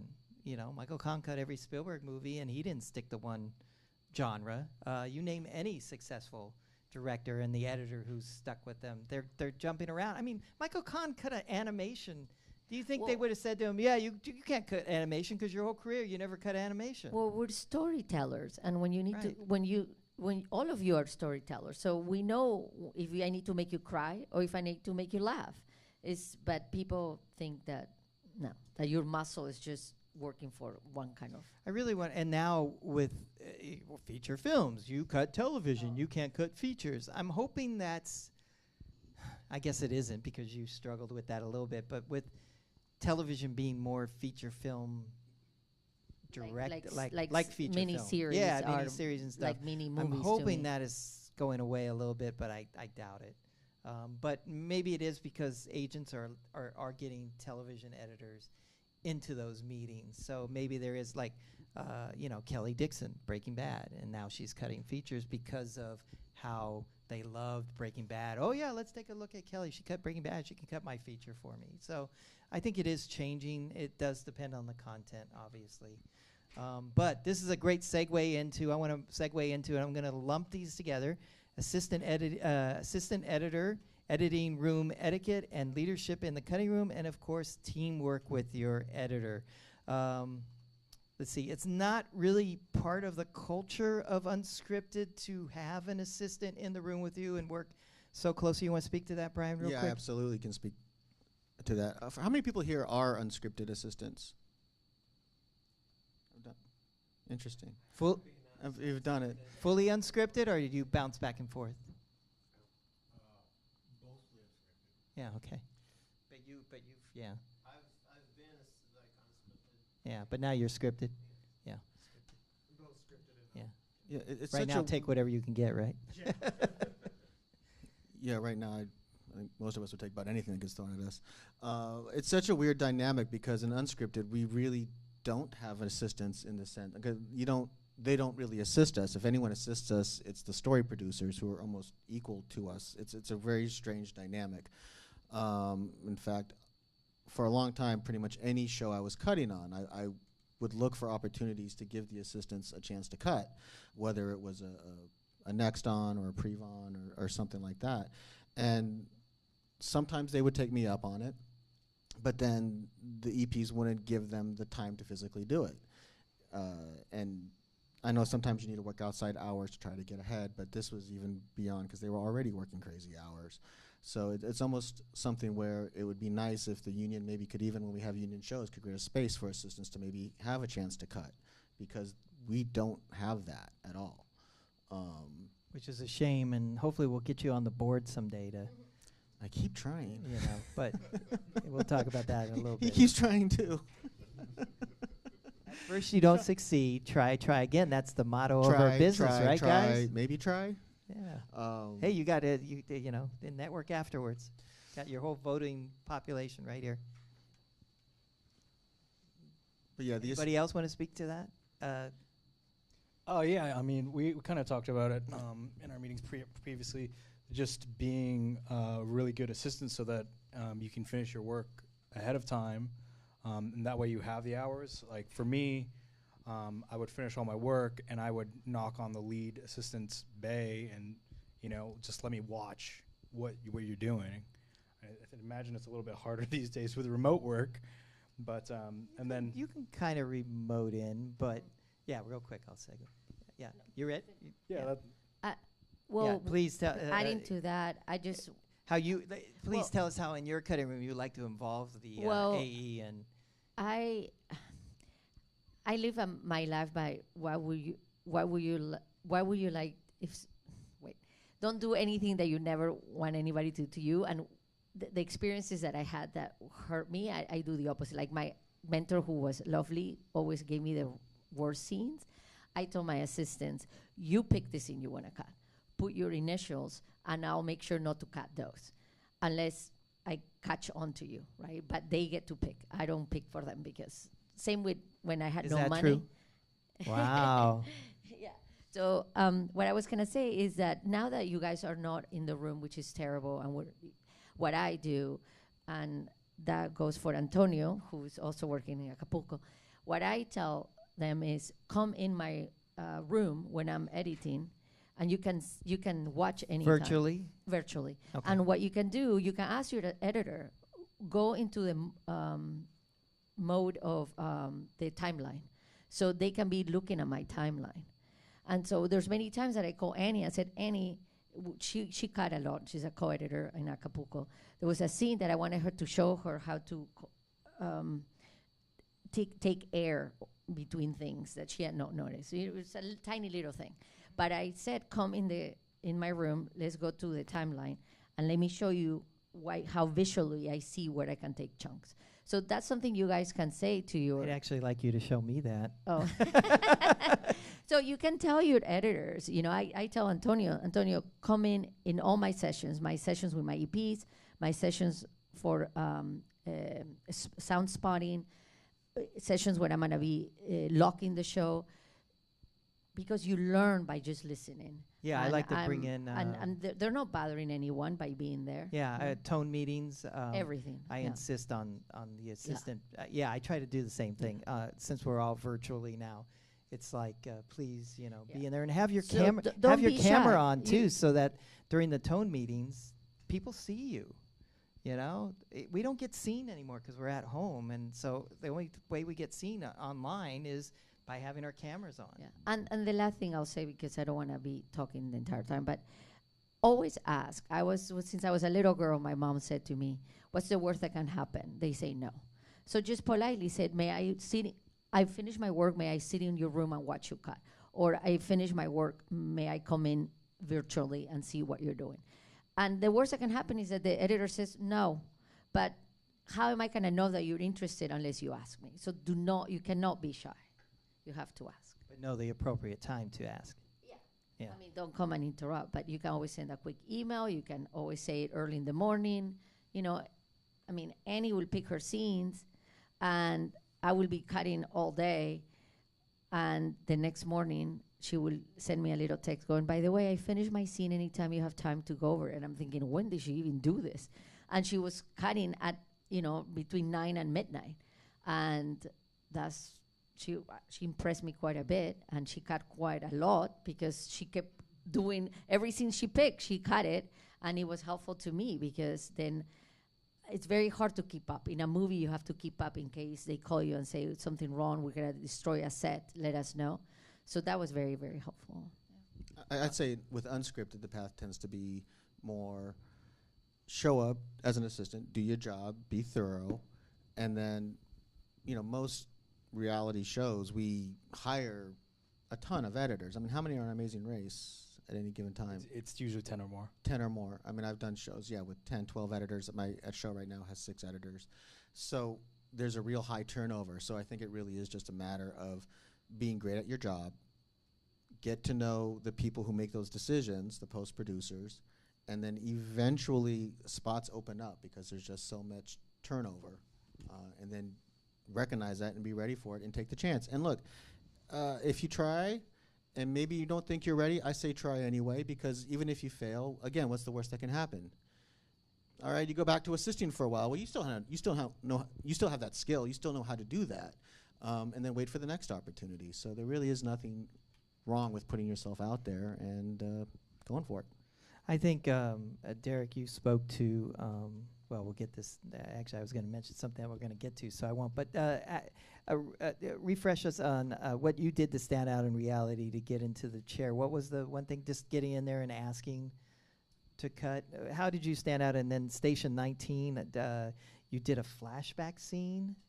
Yeah, so in the unscripted world, for me, it was, they give you the little bits of recaps or teases, next-ons and pre-ons, and just pushing the envelope. And I think I gained the trust of the EPs a little bit more, because they saw that I wasn't just trying to get the job done, but produce something that was different and exciting. So even though it was such a small segment, to push the envelope and make the show better, I think that's what they noticed. And then Station 19? Oh, and Station 19, I think I brought a lot of that experience that I got from the unscripted world and cutting recaps and teases and being able to distill stuff down. On Station 19, there was a scene that was a flashback for a character's arc, and the writers and producers were struggling with connecting with the character's arc through all the seasons. And I think I just was able to look at the key episodes that they were targeting and find those little bits of pieces of emotion because of my experience in reality. So do's and don'ts, and this comes into editing room etiquette. Tell us about a bad PA experience you had, Sandra. Well, we all know that you don't want to be a PA. We all know you're smart. We all know we know that you want to be the editor. But if you're hired as a PA, you need to do a good job. And I've had PAs that are being amazing, and I have helped them to get the next job and the next job, and some are editors today. But this PA was too conceited and was too... We needed Diet Coke for the creator of the show. He's the main person. This kid didn't have a car. He had a skateboard. And he kept coming every week without the Diet Coke. And I said, why can't you get the Diet Coke? I don't have a car, and Trader Joe's doesn't sell Diet Coke. And I was thinking, I don't give a shit. Go to the store and buy the Diet Coke. There's a CVS around the corner. So long story short, he cut the gag reel, and did a great job. But he was constantly the worst at the PA job. He will bring the food and put it on the table and not open the bags. I'm like, are you serious? So long story short, he sent me an email when the show ended, and it's the first time that I looked at his name and I didn't even read it. I went delete. And I have never done that. I always help people. It's one of the things I like to do the most is... And all my assistant editors are editors today, and my husband always says, why do you do that to yourself? You have to start over. And yes, it's hard to start over, but so that's the story I have. Felice, you want to speak about ordering lunch? How important, like doing jobs that an assistant editor might feel are beneath them? Oh, yeah. No, I mean, the job duties of an assistant varies for whatever genre you're in. I was an assistant for somebody who was helping her family friend on it was a scripted short film. And she worked out of home in Malibu, and this was in 2014 before work from home. So I would drive from Sherman Oaks to Malibu. Some of the days I'd pick up her kid before, on my way to her house, pick the kid up from school. And be prepared to have a coffee for them ready, have the Avid up and running so that when Very important. they're ready to work, they can go. And just your job is to be there for the editor. So in any way that you can help them get their job done. Yeah, I was on The Ghost in the Darkness, and the lead editor on that drank coffee, and he expected it ready in the morning. And since I was the first one in, I had to make his coffee, and I don't drink coffee. I don't know how to make coffee. And yet he said to me after the first week, "You make the best coffee." And I'm like, how's that even possible? Well, I was putting in a half a scoop or a scoop more than he would, so it was really strong, and I guess he likes strong coffee. So, I got noticed at that point. You know what I mean? Yeah. I think the main important thing is to leave your ego at the door, because there's no place for ego, basically, in our business. So. Yeah, and when it comes to, we all hate doing the lunch order, right? Are you in agreement? I see a couple of shaking heads. But at the same time, embrace it as a way of especially when the producers are in. Like, I would figure out what the producer's director liked, and then gather up the book of restaurants, find out what they gravitated towards, because by especially on a pilot, you're 24/7 in there, so you're lunch, breakfast, dinner, really, and figuring out what they like, what they don't like, mark down on the menus. Da-da-da likes this, da-da-da likes that. I wish I could remember some of the more famous people, what they like. I should have been a little more thorough on that. Say, oh, Ava likes, you know what Ava likes to eat? Yeah, exactly. She likes tea a lot. I know that. She likes tea. What kind of tea, though? That's a good question. I know that Larry David eats the same salad every single day. Yeah, Nick Cannon. Actually, now you just remind Nick Cannon. Chicken, broiled chicken and rice for lunch every day. That is, it makes it easy if they have I think he does egg white omelets in the morning. Is that what he does? That was PAO. So knowing that, and then you can come in every day and say, okay, guys, for lunch, do you guys, and then knowing their routine, getting used to their routine. You guys want Thai today? Yes, Thai is perfect. And you want this, and you want that, and you know what I mean? You'll find that I don't know, there's just something like, I think we all know when somebody just is considerate enough to think of you, especially at work, and they know some of your, like having the certain, Pop-Tarts, please. Can I have Pop-Tarts in the snack room? Little or things like that. Check that the restaurant is open before you bring Oh my gosh, please, yes. And then like 10 people pick their lunch and everybody's already, and then it's like, I'm sorry, they're not open today. Like, no, that's the worst. That is the worst. That's like making a bad cut. But as a PA, that's a great time to start building the relationships with the people that you're getting their lunch orders from. Seemingly an innocuous time to just kind of worm your way, just to be top of their mind, when they're like, oh, I need a new assistant, oh, this PA is prime and ready, and he's been practicing, or she, and yeah. Go ahead. I'm sorry. No, I was going to say also as a PA, letting them know that you are interested in editorial. I know a lot of PAs are just doing it for a job, just filling the time or something. Mm-hmm. So, get in their graces that way, But too. I think that advice goes to assistant editing, too. Oh, sure. I mean, it's But the it's same just thing. saying you don't have to be an assistant Right. to talk to your editor, or Yeah, to talk to exactly. a editor. And then I think what's very important, like you were saying it, he would drop down the bag and then walk away. Well, get all the food out, put their name on it, get all the food out, make sure it's all there, because last thing you want is for everybody to sit down and somebody important is missing a piece of their meal. I mean, that's the worst. But more importantly, if you get it all set up, strategic yourself right next to the person you want to talk to or across from them. Put yourself in that power position to be able to engage and start asking questions. And I'll say I was working on Huge at the time, and Winnie Holzman, who wrote the book for Wicked, and is, the movie's now out, and she's an executive producer on it. She was working on that show, and she was coming into the cutting room to look at cuts. And it was my first time meeting her, so I quickly ran online and watched any video I could on Wicked because I wanted to learn how that came about because it was such a unique play. And I found this one video. So when lunch came in, I said, "Hey, Winnie, by the way, I didn't know you knitted." And she's like, "How do you know that? How do you know that I knit?" And I said, "Well, I saw this video online, and it showed you knitting during the tryouts or the what do you call it? The building of Wicked. The rehearsals. That's the word I'm looking for."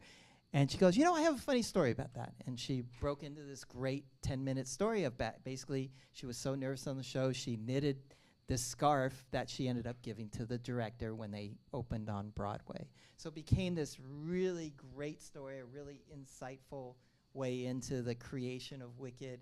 And at the time was a very inside baseball on that. It was just very exciting, and the whole group enjoyed that, and it just opened it up to everybody being able to engage with her during that lunch.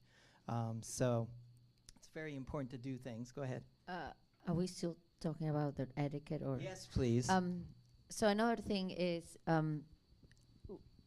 when you cut a scene, so are we talking about PAs or assistant editors? Assistant editors more, but so when you get the job, but we're all headed back down the PA right by now the in way, this business.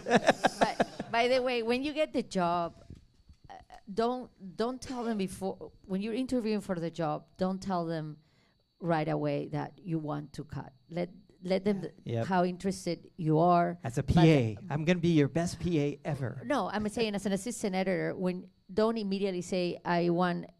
I get You're the job, right. but I don't. But you need to let me cut. No, you can say if there's an opportunity, I would love to, right? But don't ever make the editor feel like that's the condition for you being there. Especially when you're working for him for the first time. Exactly. So and then what I want to say is I'm gonna let all my assistant editors cut because that's how I learned, and I want to teach, and. When you assistant editor cuts the scene and you give them notes, I had two experiences. I had Annie who took all the notes, asked me questions if she didn't understand them, went on her own, came back and had done all the notes. And then I had assistant editor that as I was giving her the notes, she started fighting me why the note didn't, no. And at one point I remember feeling like awkward, like I didn't know how to react. And then finally I said, wait, I'm being the director now, in a way, and you're being the editor. The job is for you to just write the note and go do it, and maybe later you can explain to me what you think yours is better. Cut and alt. I really was annoyed because I didn't realize how annoyed I was, and so that's another thing. It's good training. When I was young, my first movie I did at USC, the director came, was part of the class, right? And the movie was a disaster. And he asked me, can you do this? And I said, no, that doesn't work. Can you do this? I said, no, I already tried, it doesn't work. Well, an hour later, I was called in. And the teacher goes, what are you doing? And I said, well, it doesn't work. Nothing that he wants to see. He goes, how does he know that? Like your job, you literally failed at your job completely. You're supposed to show him. So that was a really awakening. That is some great advice early on. So it's so true. You've lived with the footage. You have sat with it. You have to show the person that's asking you, can I see this? And then it will evolve together. And maybe they were wrong and you were right. But when your editor is giving you the opportunity, listen, go do it. And then as they, you can always later say, by the way, I know you asked me to do this, but I still like this. And it's okay. And then that's what we do to directors. We do the same thing. Yeah. I mean, me and Annie cut scenes where because we were caught up and she wanted to cut it, I said, don't look at mine. And we've cut it at the same time without looking at each other. And I've gotten things from what she did. And it's, because it's a different, mash them together. It's a different view, and we all have different tastes, and it's good. I think it's important, and you guys can speak to this, and I want to ask you, let me ask you the question, but then speak to what you just said. Hopefully I can remember it in my head. Is having editor credits on your resume, when you're hiring somebody for the first time, how you feel about that. So hold that thought. So in that, for my assistants, I need to know if they can cut. So I want to give them stuff to cut. And actually, this is a great segue into never say no to cutting. I think, and we'll talk to that. But I give them the opportunity, and if they can't take a note from me, how are they going to take a note from the showrunner? How are they going to take a note from the director? Sometimes it's even having them match your style of cutting, because when you're working in reality, I never watch a reality show and go, oh, I could totally see wherever an editor switches off. You know, I could totally see in the show. No. That's so the whole funny show because I can see it feels all the time. Huh? I can see it all the time. You can see it all the time? Absolutely. But the audience can't. Yeah. And that's the thing. Because the style, the cutting patterns, the style is there enough to fool the audience. Yes, as an editor. Because you're going to the style of the show. Right, So it's exactly, because the style of the show. And Derek, you know, you've created some stuff that other editors have followed in terms of cutting technique or patterns. Yeah, and I've learned so much from seeing their sequences and seeing how they do things. And I think that's kind of what we do, right? As assistants and editors, you look at what's working and you use that. And I think that's the advice to assistant editors is follow the cutting pattern of your editor. Follow the cutting pattern of the showrunner. Yeah, you can think outside the box, sure. But no, if you think outside of the box, you got to say, and I was thinking outside of the box on this, what do you think? You know, because sometimes it will fly, sometimes it won't, because they'll be a little nervous about what you brought. Because even showrunners, especially on a show that's been around for several seasons, will be afraid to. It's working. Don't break it. You know. So, having editor credits on your resume as an assistant editor, yes or no? No, two separate resumes. Brian? I would say it depends on how much you've cut. Like if you've. What happens if you have a resume and it's mostly editing credits and you're going after an assistant job? Then I'd have a long conversation with the person I was interviewing with to see what they were looking for. Like I would never walk into a job like that just not knowing. You know, I would do my homework to find out what they were looking for. So tailor your resume and then I would tailor to my the job. resume to the job. Yeah. Yes, I agree. Absolutely. I would say it just depends on the editor that you're interviewing with. Like, I admittedly look back on my first experiences editing and how I helped out my assistants or didn't, because I was really like, okay, I'm in the editor's chair now. I want to edit like every scene, every sound effect, which is not my thinking now. But I look back and I'm like, I should have given them more creative stuff and not just, technical things. But that's just where I was at in my career. I think if it's different for you guys with ACE behind your name. You can have more of that. You don't have to say I'm proving myself. I need to impress the EP or the showrunner with all this work. So I think just feel out the editor you're working for. If it's someone who's just starting out, Going on an interview for the first time, you really don't know. Yeah. I agree about two different resumes just as a Real quick. general basis, but I think you can research the editor you're working for and kind of see where they're Or at in ask their around, career. Yeah. Derek? So I recently experienced this, I kind of tailored my resume a little bit more towards assisting when I was moving to assist in scripted work with Sandra.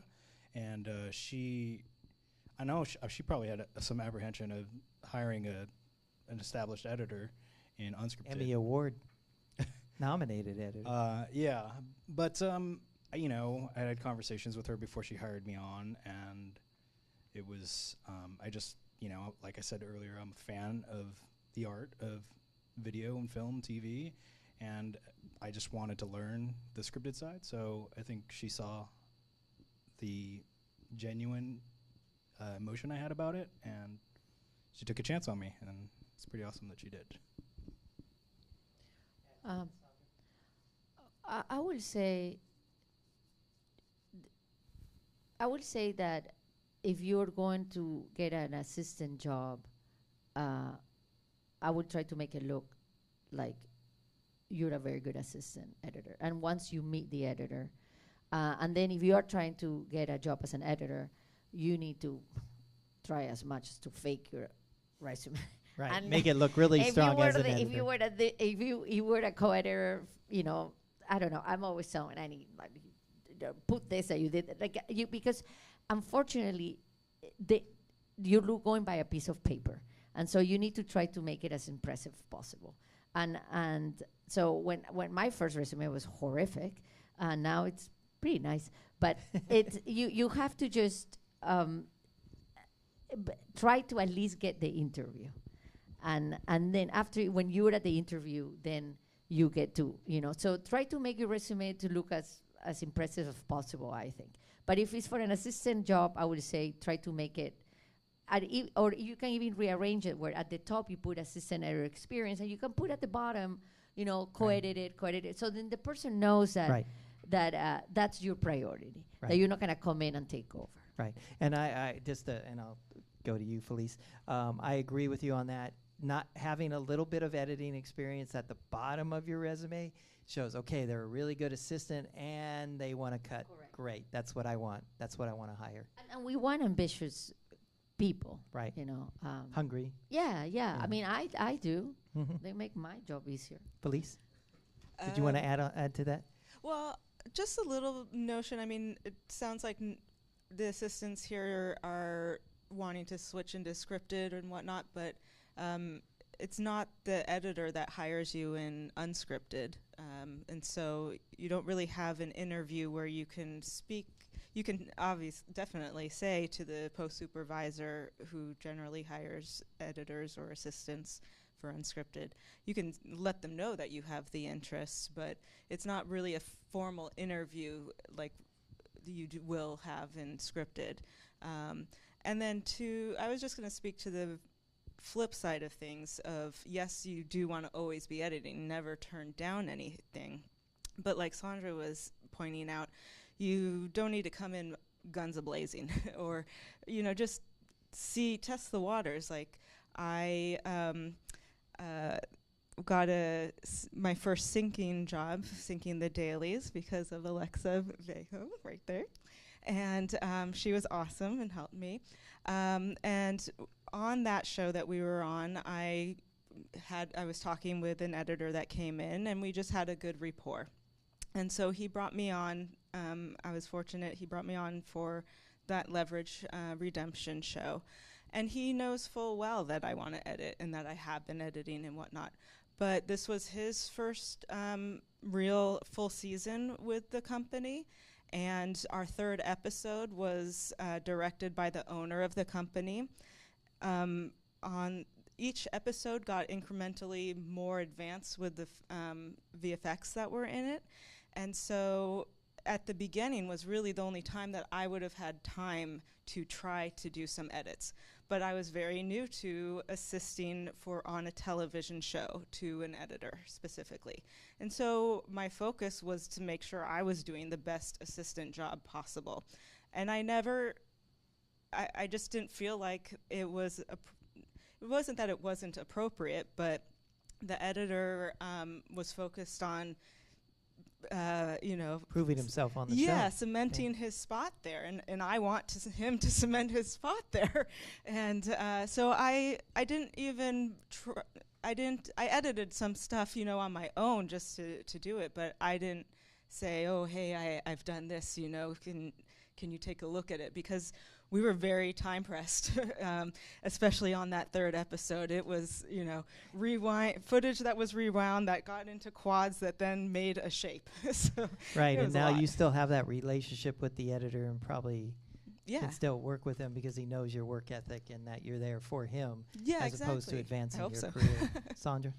Well, I was thinking about, I had one of my dearest assistant editors who's an assistant editor now.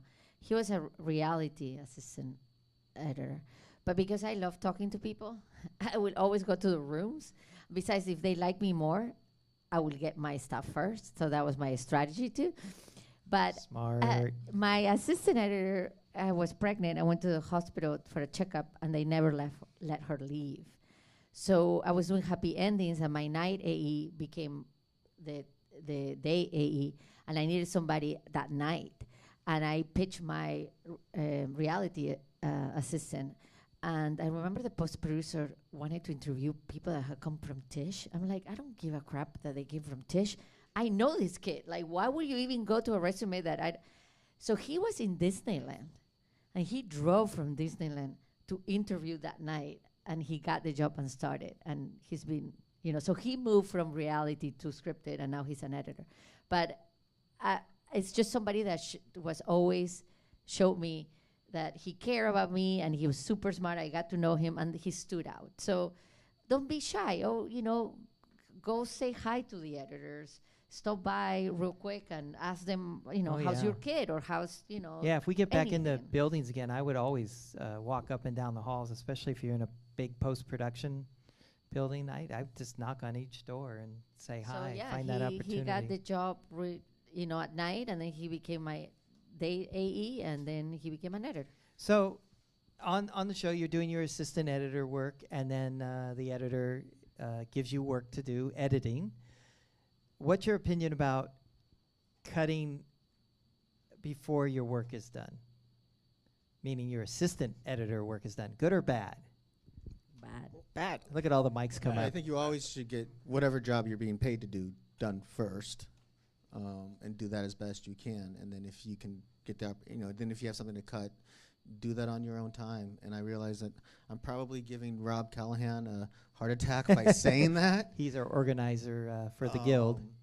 But the truth is, I think, the people that put in that little extra are the ones that get noticed, Because like you said, you come in the next morning, all of a sudden these scenes are cut, and you're like, how? I was like, how is that happening? But they yet were all great. your work was done too, meaning giving her any sound work or any visual effects. Everything was done. Yeah. first, yeah. Yeah, and that's how I got into the chair doing the same thing. I would cut. I would luck out, knock on wood.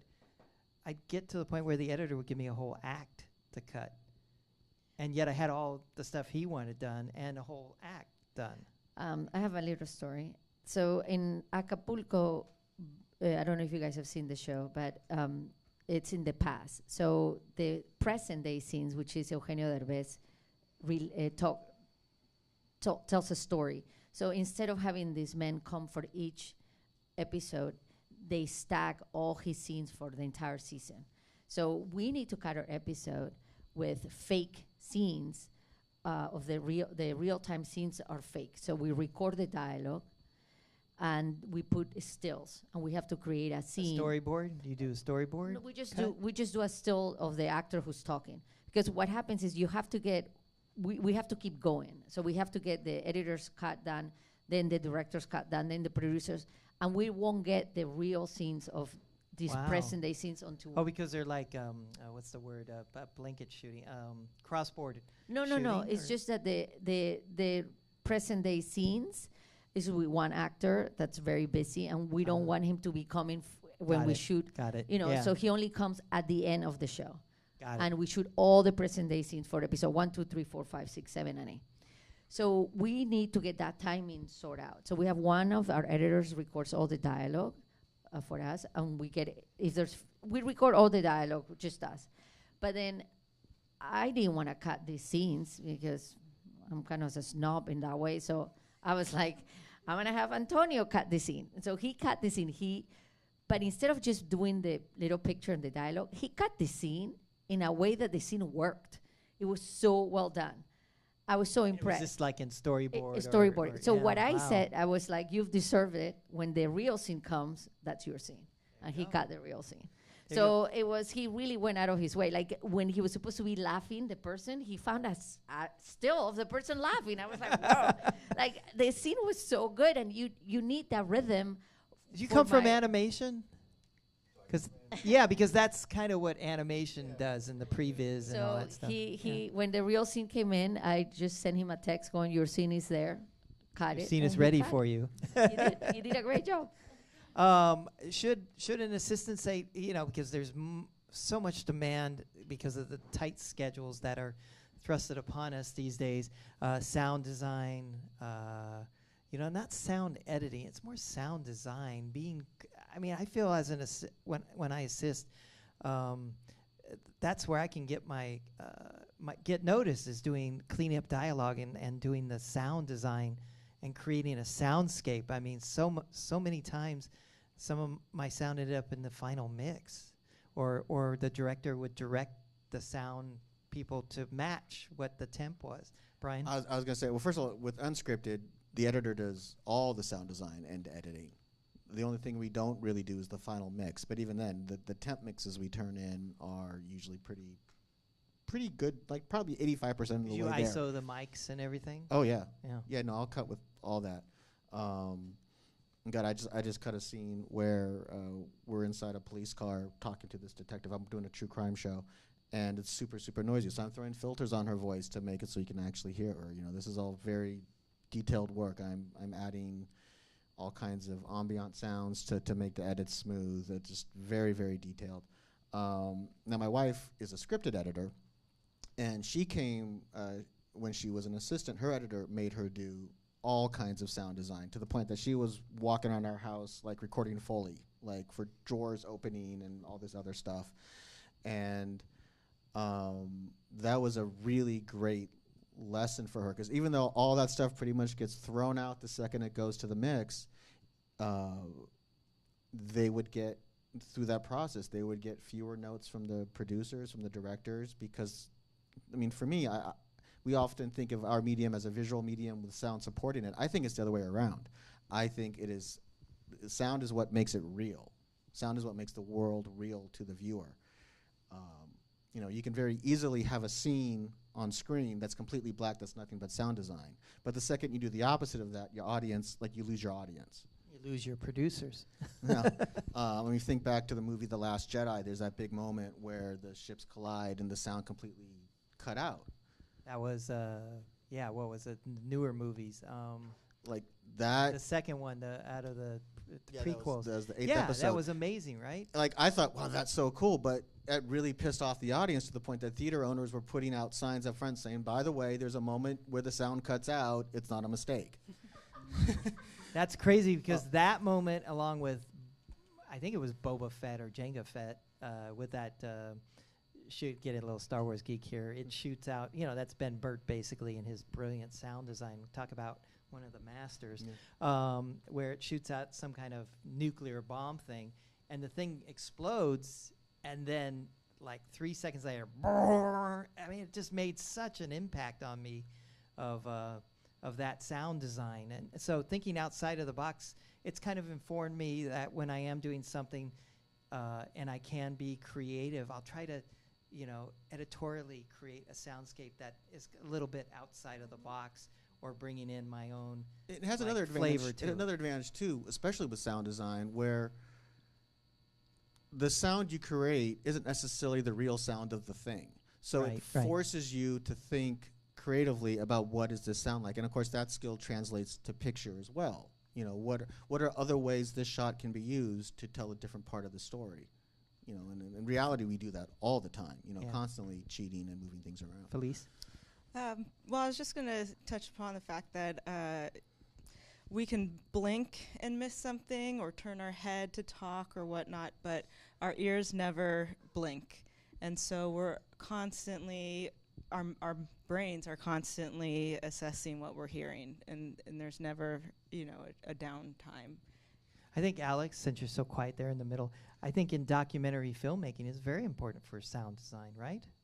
Yeah. I mean, the one I'm working on right now, it's a music documentary, and it's somewhat experimental, I will say. So I've been able to have a lot of fun with that, in terms of like you were saying, not necessarily putting the exact sound that you would expect under something. It's kind of lent for that opportunity to be, you know, experimental. And then, I mean, in my scripted experience, it's like you're working so fast and trying to keep up with dailies and everything, that having a good AE who can get in there and do sound, and it just expedites things so much.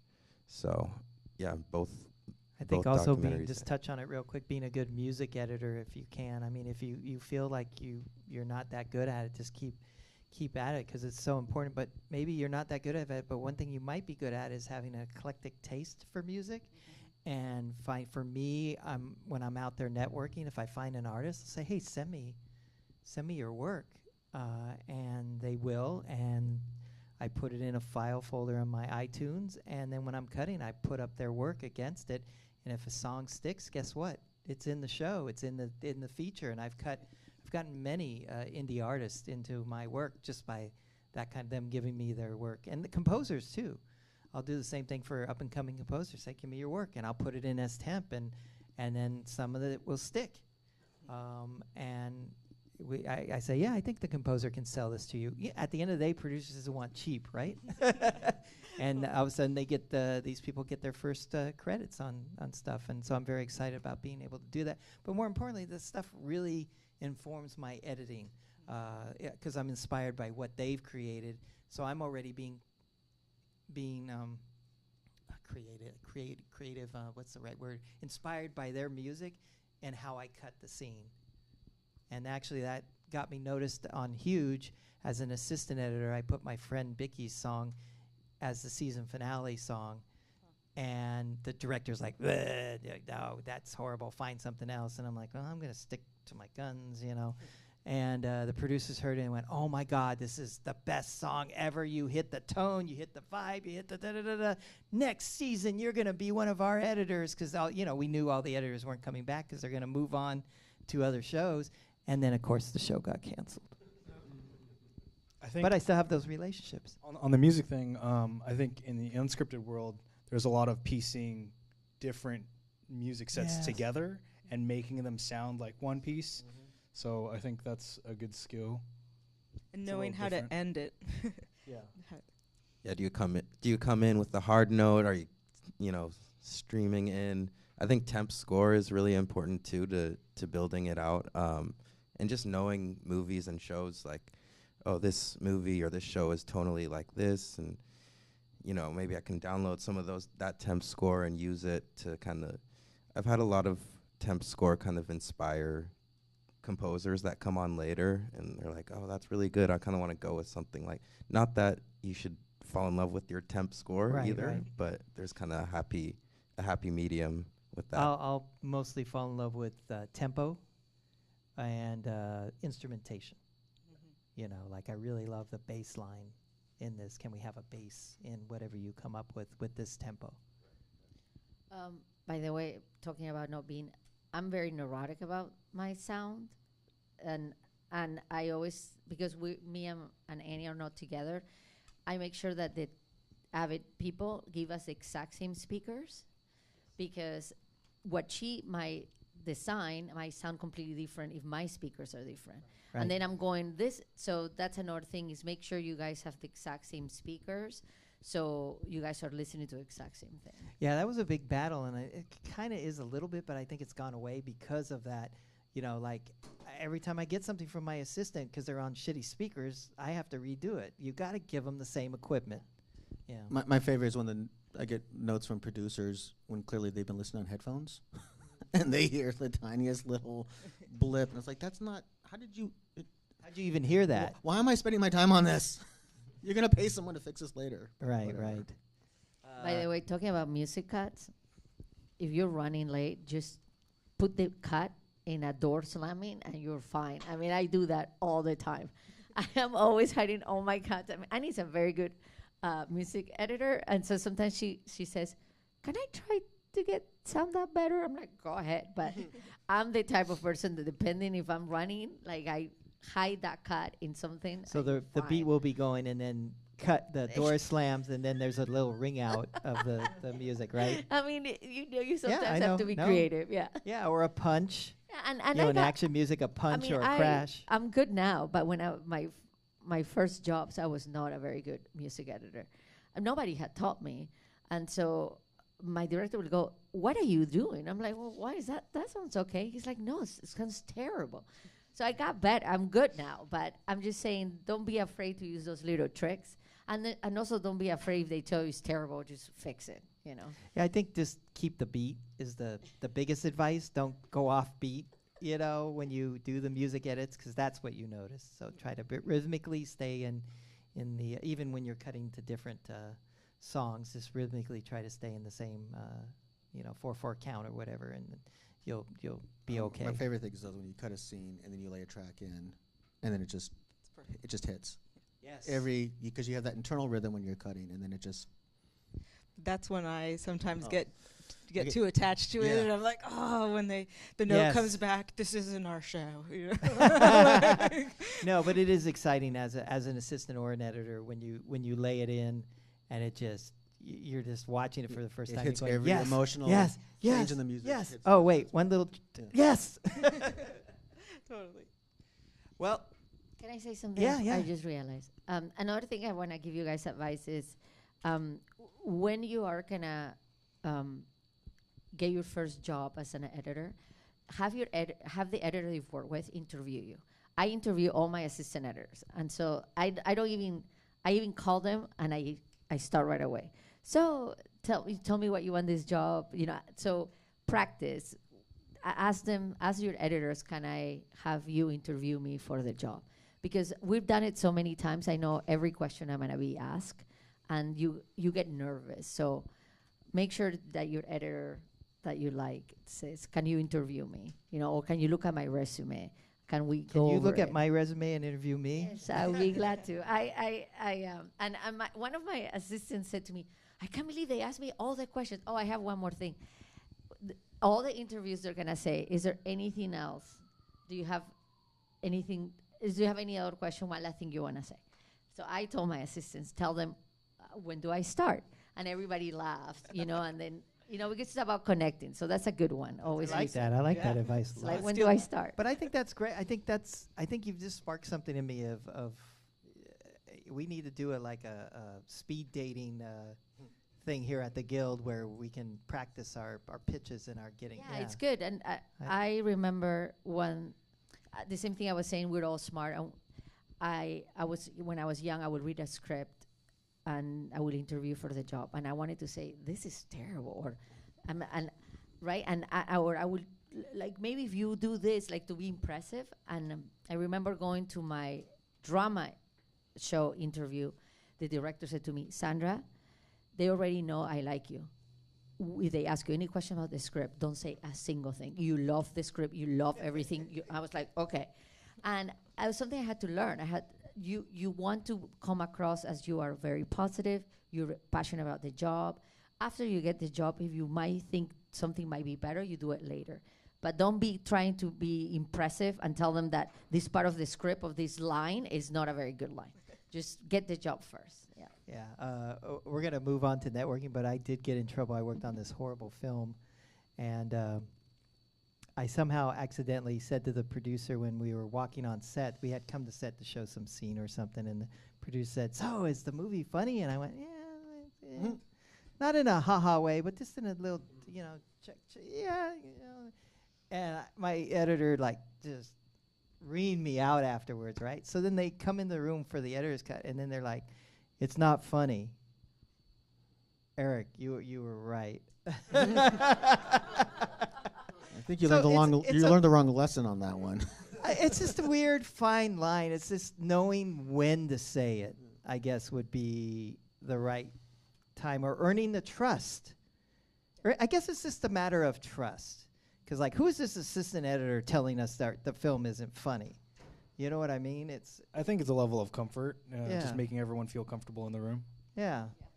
But well, and don't ask unless spoken to or asked oh yeah, upon. totally, yeah. And that was it. He asked me, "Oh, so is the film funny?" It's like, yeah, not in a real out loud laughy way, but there's some good ha-has in it. And of course, the movie flopped. And it's funny in that I quiet, stand by somber my way that makes you want to comment. cry. Networking. Let's talk about networking. The do's and don'ts of networking. For me, try to know. I hope you guys really did this. Try to know who you're going to be in the room with. So I hope you guys went online and did some research on these guys, and hopefully on me too, so that you have some questions during the Q&A or even afterwards when we do our little little half-hour hanging out session. How are we doing on time for that little half-hour networking? It's 12:15 around that time. Right, and what time are we wrapping? 2? We should wrap around 1 for the networking. So, and then a half hour for networking, so 1 o'clock. So we have, what time is it? 12:13. So we got 45 minutes to talk about networking and one other thing, and then we can get in the Q&A. So we're going to try to get in Q&A really fast. So anyway, know who you're talking to. And then if you're in a room and all of a sudden you meet somebody like at a social event, I've gone on the IMDb real quick while I'm actually standing in the circle. You know, I try to get out of eye range of the person. And I go, no. Ah, okay. So tell me about working on blah, blah, blah, blah, blah. And there you go. So Alex, Facebook groups. Yes. Is that a good way to network? Yeah, I mean, definitely early on, as you progress in your career, you're going to just meet more and more people naturally with, who you're working with, and you get into the guild, you're meeting other people here. I recommend, you join everything you possibly qualify for. I recently joined the TV Academy this past year. So that's opened more doors up for networking with not just editorial and post, but all kinds of crafts. But yeah, early on in my, internship days, I had to rely a lot on just like Facebook groups and, oh, there's this assistant editors meetup. So let me go crash that, and just kind of finding the most creative ways in the door. But now, it shifts throughout. And then, in terms of networking, I mean, IMDb is your best friend. Invest in IMDb Pro. Yes. You can make the lists and stuff, and you can literally have anyone you've ever. Yeah, use the discount on. We have a discount on the union website, so I think you can save $40, $50, maybe more. So use that, but more importantly, IMDb Pro allows you to restructure your resume, put what you consider your best work, best known for. You can put that work up at top, and you can add photos. So you try to make yourself look like you're very engaged in the industry and very successful in the step and repeats. I mean, you can do all of that kind of stuff to make your outward-looking profile even stronger. There was a meme that came across where it was these two people getting married, and they had the ocean birds, seagulls flying around them. They said, "This is what it is on social media." This beautiful slow-mo shot of them kissing with the birds flying around them, and then they cut to, and this is reality, and the birds are pooping on them and coming down to eat their hair and stuff. It was just like a really great thing. So you can create a little more successful look online. But more importantly, I just want to let you guys know our I Am a Union page is a great way to network and to talk about union things, union problems and stuff. But keep in mind that there are several people who do go on there, and they, instead of being helpful, they're like really negative. Oh, our union's not here for us, or down with the union, or just being nasty to other members. And I just want to speak to that. Being on the board and being an editor is like, I would never hire that person. So keep in mind that even though you might have a strong stance, I think Brian, you're on there and you're advocating for things, but you're not nasty about it. You're just. See, my feeling is I feel like we're all fighting the same battle. Right. Whatever that is, we're all on the same team. And so I try to keep things as positive as I can and be as helpful as I can. And if I don't have something nice to say, I disagree because I don't say anything. Generally. So yeah, just be aware on social media that be helpful, not hateful. Well, it's like be kind to everyone, because our job structures, if you will, are so fluid that you never know who could be the editor you want to work with, or that was your PA earlier. Right. And definitely be nice to PAs, right? God, so many are post producers now. It's just crazy. And I'm glad, I can actually go up to them at a party and say, congratulations, you're now a post producer. This is great. I knew you had it in you. Here's my resume. And the other thing is to, once you meet that person, follow up. To say, oh, it was great to meet you at that whatever event. And speak to that. Let's speak to coming to union events like today, or the Academy, Television Academy or whatever. Being nominated for an Emmy, going to those nomination parties and stuff. What is some advice to sticking out in the room, being remembered in a good way, not a bad way? Like, don't overdrink. There's a couple of people I know who are editors that do that, and it's not good. what's some advice there on how to I'd say be get remembered? comfortable talking to people. Like, I don't know about you guys, but as an editor, like I'm pretty much used to just being by myself, and I really like that. I'm good with that. It's one of the reasons why I picked this job, is that I'm going to deal with a lot of people. True.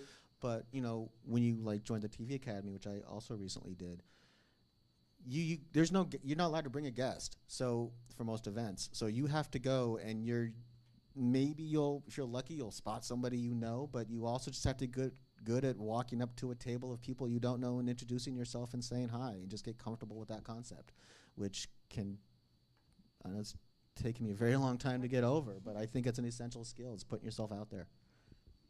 I think one of the things I do, like especially when you go to a screening or something like that, is to find those moments that stand out to you, and then that way, when you're talking to the editor or producer, whoever you're meeting, you say, "I really like this specific thing," and then they can understand right away that you're paying attention to their work, and not just there to meet people. Yeah, that's true.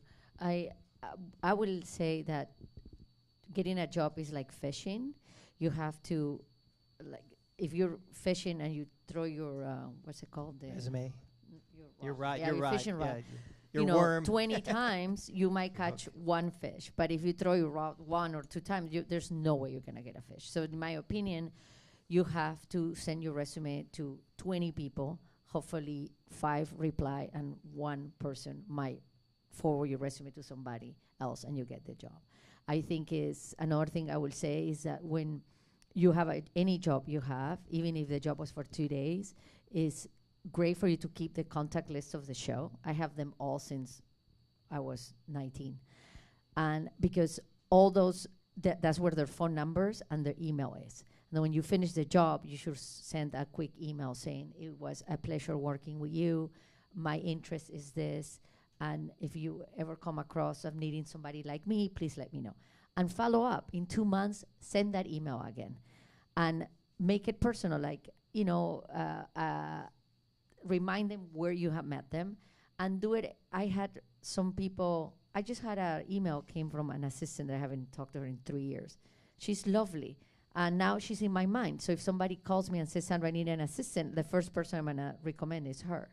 So keep people's information. And that was just send a that check-in. little note. Yeah, that was just a check-in email. Yeah. With a current resume, right? Yeah. And another thing is, you know, you don't have to necessarily impress. Money, sometimes you need money, right? And we don't have that much money, especially if you guys are just starting. But even if you see that the person loves gum or chocolate, you know, the last day, bring them, hey, I noticed that you like this. Thank you so much. Here's a little thank you card, and you can add that. That is, to me, is a huge difference from the guy that didn't even send me a little, you know, thank you note. So just keep those little things in mind. Alex, I think you've mentioned being charismatic, telling a joke, or yeah. I mean, just get a little personal too in those social situations. It's like we all know that we're professionals in a craft, and we could always talk about work stuff, but you know, give a compliment. Oh, I like your jacket, or just get the conversation started. You know, in any which way, whether it's a joke or. You know, yeah. And then does the panel think also, don't pressure anybody into giving their phone number to you right at the first meeting. Ask them if they're on social media, right? And then pursue them on social media. Reach out, Instant Messenger or an Instagram. You know, social media is very good, or LinkedIn. You know, just find out if they are on there, because there are a lot of people that aren't. And then say, well, I'd like to stay in touch. If you're not on social media, how can I get a hold of you? Keep in mind, guys, too, that the Editors Guild does have everybody listed there. And if you go onto our website and type in a person's name, guess what you're going to find? Email. Yeah. So if they've put it in. Oh, I have one more thing. If you ask, I have a lot of people write me and say, Sandra, can I meet with you? And I tend to talk about the coffee. So I meet with them. I hardly say no unless I'm busy. But I remember specifically this editor wanted to go from reality to scripted. And he asked me to meet for lunch. Very nice guy. He didn't pay for my lunch. I was horrified. Because I drove so far away. I gave him the time, and I think it was $11 my lunch. And so, and it's not like he's poor. He's an editor. He's been working forever. So that's another thing. I tend to pay for my assistants because that's what I do. But if you have asked somebody, and you don't have that much money, and it's coffee, a coffee's $4. Is that I feel like it's the least that you can say, you can do. So just keep that in mind. If you have asked them to meet and they're meeting with you, that's a little thing you can do. I think also being up front. Right now, I have actually another editor, and I have to meet with, like, we have to get together socially and stuff, but we just don't have any money for lunch, you know, because times are tough. And we somehow brought up the conversation of peanut butter and jelly sandwiches and water. And I'm going to hold him to that. We're going to meet in a park, have our peanut butter and jelly sandwiches that we'll make each our own, and go and hang out together. I mean, it's like find fun ways. I mean, if I've been doing walks. You've been I love walks. And so like that, they don't have to even pay for anything. And I just say, hey, they want to meet me and I need to walk. So I'm like, do you want to go on a walk? And three That's people say genius, yes, and actually. I went for a walk. It was great. Because if anything, they're smart enough to bring a bottle of water for you. You know? No, they don't have to bring anything. But it was just nice. And No, I really like that, actually. I think that's great because I love hiking. I love being outdoors. Yeah. Any other advice in regards to coffee, the do's and don'ts of coffee? I mean, I truly believe, be honest. If times are tough, we all get it. So say, instead of coffee, can we, meet in a park or something? Yeah, figure out another way not to put yourself up to financial obligations. Or at Zoom, now with Zoom. Yes, Zoom. Zoom is good too. You will get a lot more people saying yes to you if you just say, even if at Zoom, I will appreciate. And you better set up that Zoom account, and you better send the link, and you better follow up. Hey, we've got our Zoom at noon. Can we still do it? Because if you just say, oh yeah, let's do a Zoom meeting, you set it up. Ain't gonna happen. Sorry. Any more advice about getting that one-on-one time? I just look for opportunities to be involved in the community. Volunteering? Volunteering. I mean, that's kind of how I got to know you, is when we started our contract negotiations. Well, first I met you on the picket line, I think. That's when we first met. We're just out on the picket line. And then when we started our own negotiations, IATSE was looking for volunteers to make videos for them to help get their message out. And it was Eric and I and two other people answered the call for that. And that was a great opportunity. I mean, I think I ended up doing 3 or 4 videos for... But you took the lead on that. I was very impressed because you had the most time available to take the lead, and you just stepped right in I just there needed to also. You just took the leadership position in on that. I think coming from unscripted, I'm used to kind of like making stuff up from nothing. It's just a skill you develop in that world. And, for me, like, especially at that time, I think I went 6 months without working. And, like, I don't know about you guys, but, like, I'm a creative person. I'm a storyteller. I need to be making stuff. Like, not making money from not working is hard, but, like, not making stuff and doing the thing that I want to do, for me, is mentally much harder. So it was an opportunity for me to get out there and actually make something that was meaningful. And really enjoyed that. Then I ended up doing a couple more for the guild itself. And in the process, I became friends with Eric.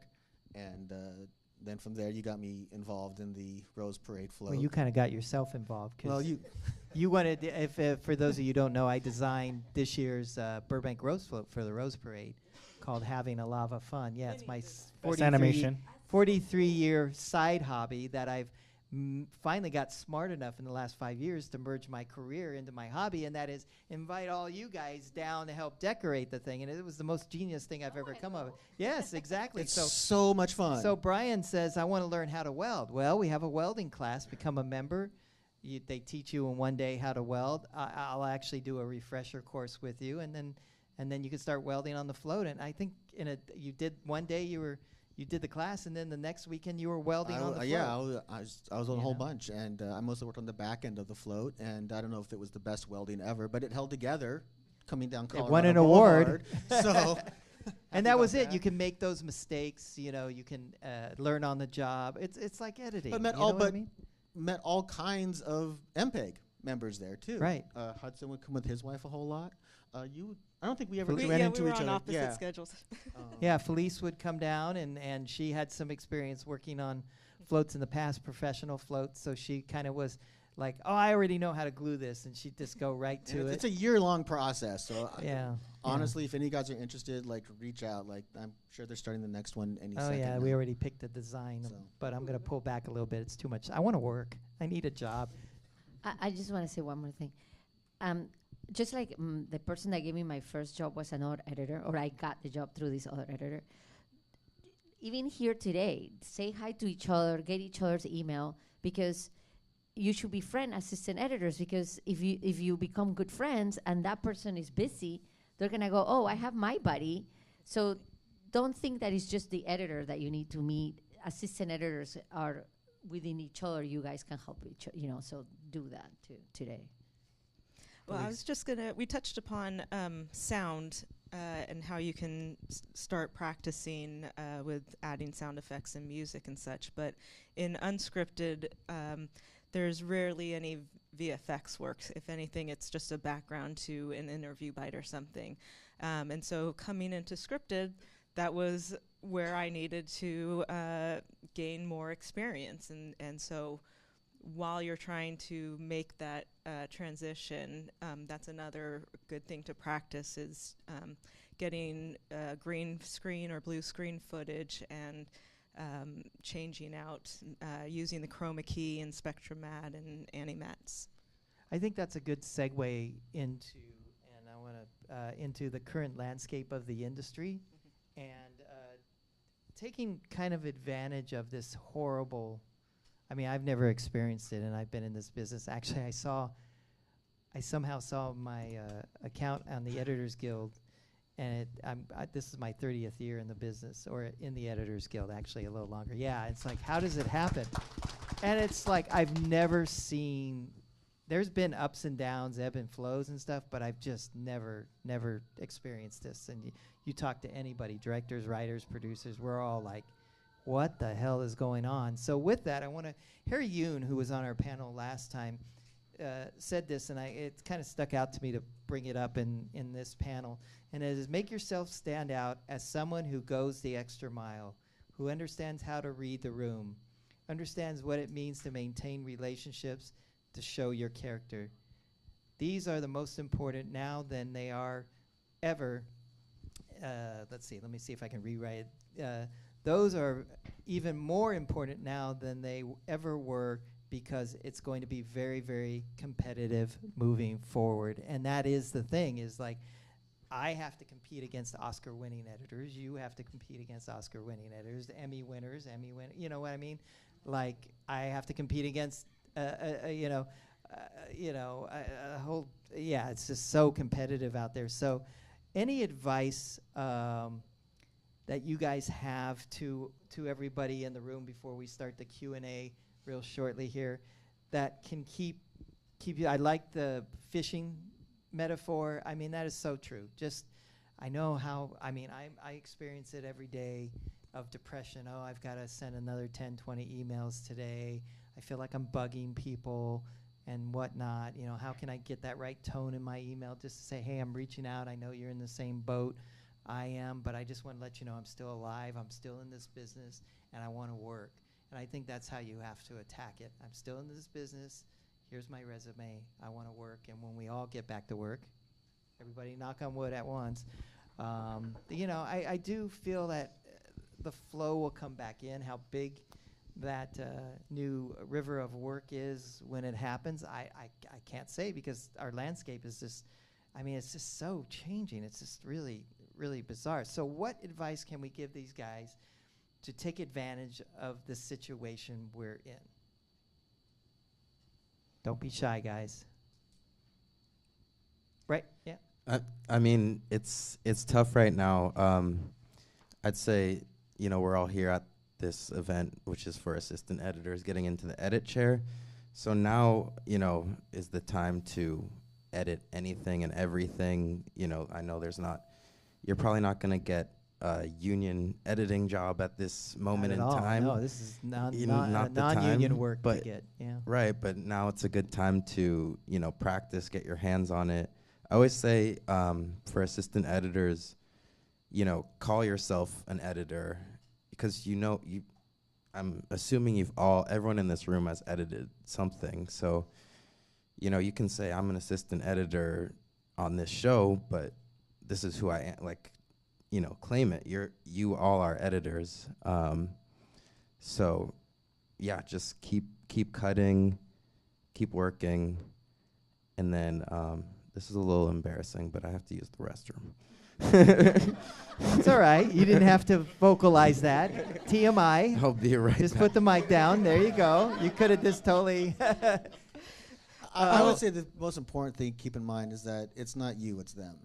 Like the reason you're not. If that is so true, you're not. I mean, I know ever so many before, people who think, "What is wrong with me?" I go to these meetings or not these meetings, but these events and the academy, and people are like, "No one's calling." It's like, it's not you, it's them. You all know what you're doing. You're all great at what you do. So you really need to not let that beat you down. I think, which can be hard because it's hard not to think. I would it's you, just say especially take the metaphor and just start fishing even harder. And when I was in school, I took a class that was at night, and it was called Women in the Industry. And I was 19 years old, and these women would come and say, "Oh, if you want to have a family, forget it. You'll have to marry a rich husband." And some of the women said, "Oh, save yourself, the trouble. Just change careers." And I was horrified. I was young, I was eager, I wanted to become a filmmaker, and I hated all these women. And so I became the opposite. And I want to say to you guys, yes, it's tough. Yes, it's hard. Yes, right now sounds like the whole industry is dying. But don't give up. I have 2 daughters. I was able to become an editor and a mom. And Annie has a new baby. And you work it out. Like, when the baby comes home, I know when he comes, and I try myself to never bother her in that little time where she needs to say hello to her kid.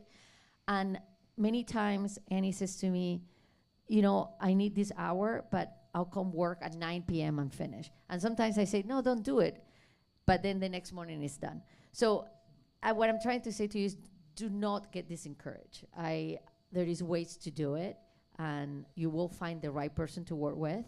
And to be able to be a mom, a dad, have your dogs, whatever you need, don't give up. I don't like it when people discourage people. I think one thing you can do to get yourself into the chair really fast is find a really old editor. Hope they croak on their editing. No, I'm just joking. I mean, that's how desperate we are, though, right? Well, I would say, use this downtime right now to Right. your advantage. Being an assistant editor, we were talking mostly about unscripted and scripted editors, but right now is the pivotal time to make a decision. And there's no wrong decision, but there's different weights to that decision. Whether you continue as an assistant editor in if you try to transition into scripted, or you continue in unscripted to try to get to the editor's chair. The positive of doing that route is you might get to the editor's chair faster than possibly in scripted. And there's financial differences too. So just really within yourself, this is a really good moment to weigh what it is you desire and where you want to go. Do you want to be in television? Do you want to be in films? Do you want to be in commercials even, or documentaries, or stay in unscripted? And Just like hold I said- on. Just hold on. Can I just tell a quick story? Yeah. So I recently was involved with Sean doing the post Ghostbusters parody music video about Ask Your Rep, and Sean had asked me to cut that, and I was really excited to cut it because to me, editing things for editors is like the coolest thing in the world, Or the hardest. And she was over at my house, and I was using DaVinci Resolve to cut this, and she's like, "Why are you?" And I was going slow. I was fumbling. It was very clumsy. She's like, "Why are you doing this? Why aren't you using Avid? Because I'm super fast in that." And it's like, because I want to learn to use it. This is an opportunity for me to learn. I have a background in color correction, so I kind of was already a little familiar with it, but to use it as an editor, to learn how to do the compositing and the VFX in it. And there was an opportunity to actually put something out there and get it done and have a goal. And so yeah, just use this opportunity to improve yourself as much as you possibly can. Look for those chances. Yeah, I have a post-it pad on my desk saying resolve. I got to learn resolve. Harry Yoon again, if you don't have a hobby, then choose animal rescue, because believe it or not, a lot of producers and directors have animals or they adopt animals, and it gets you, so going to a dog park with the dog, Everyone loves having that animals. love of animals sometimes bonds you, or speaking to your pets like babies, show your cute little, have your little screensaver with your cat on it, showing up at events or something. Felice, real quick. Oh no, I was just gonna say I love seeing Craig's posts. he has cat posts. Yep. And then Melinda from our last panel said, really have patience and do what it takes to hold on, which I think is so important. So Sean, where Sean is right there, he's going to step right into the spot right there is where we're going to have people speak about, do the Q&A. So if you have a question, you can start forming behind Sean right now. We'll enter into the Q&A section of our panel. Before we go into the Q&A, I just have a brief announcement. In the reality of what we're going through now in our business, the next helping assistant editors get in the chair panel will be assistant editors that are co-editing, and they're going from show to show, co-editing, because we all want to encourage people, like, just don't give up. These are assistant editors that are now, during this time, still working and co-editing on very successful shows. So I just wanted to give you that announcement. That's going to be the next panel. So just during the summer, right? Yeah, during the summer. summertime, right? So just keep networking, keep believing in yourself, and keep cutting. So anyone that has any questions? Yeah. Anybody can go ahead and step on up to the mic where Sean is, so we can get you on camera. So walk up, don't be shy. And then stand. And then come forward, right there. There's a sweet stop.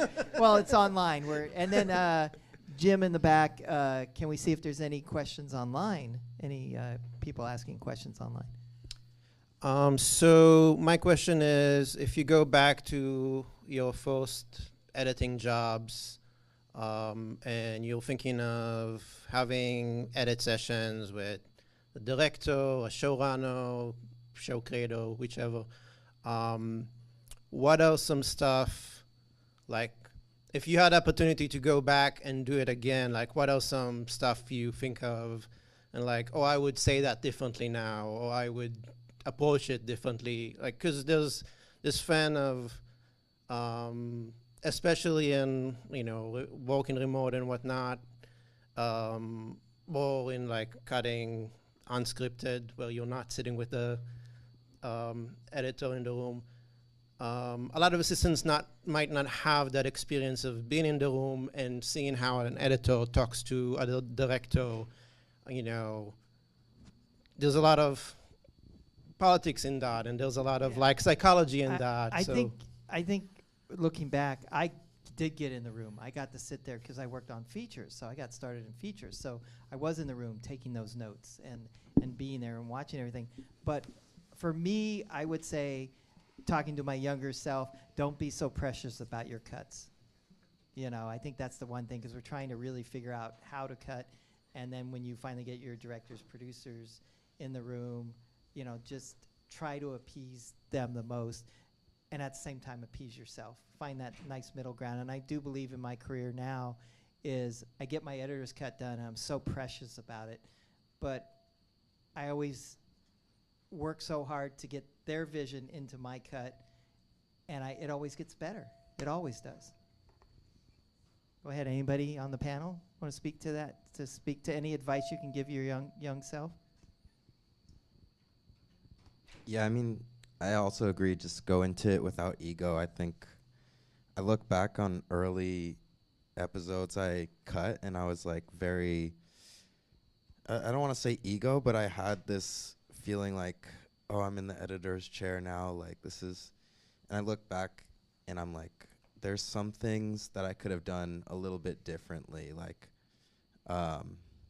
yeah, just being a little less protective with your work and more collaborative.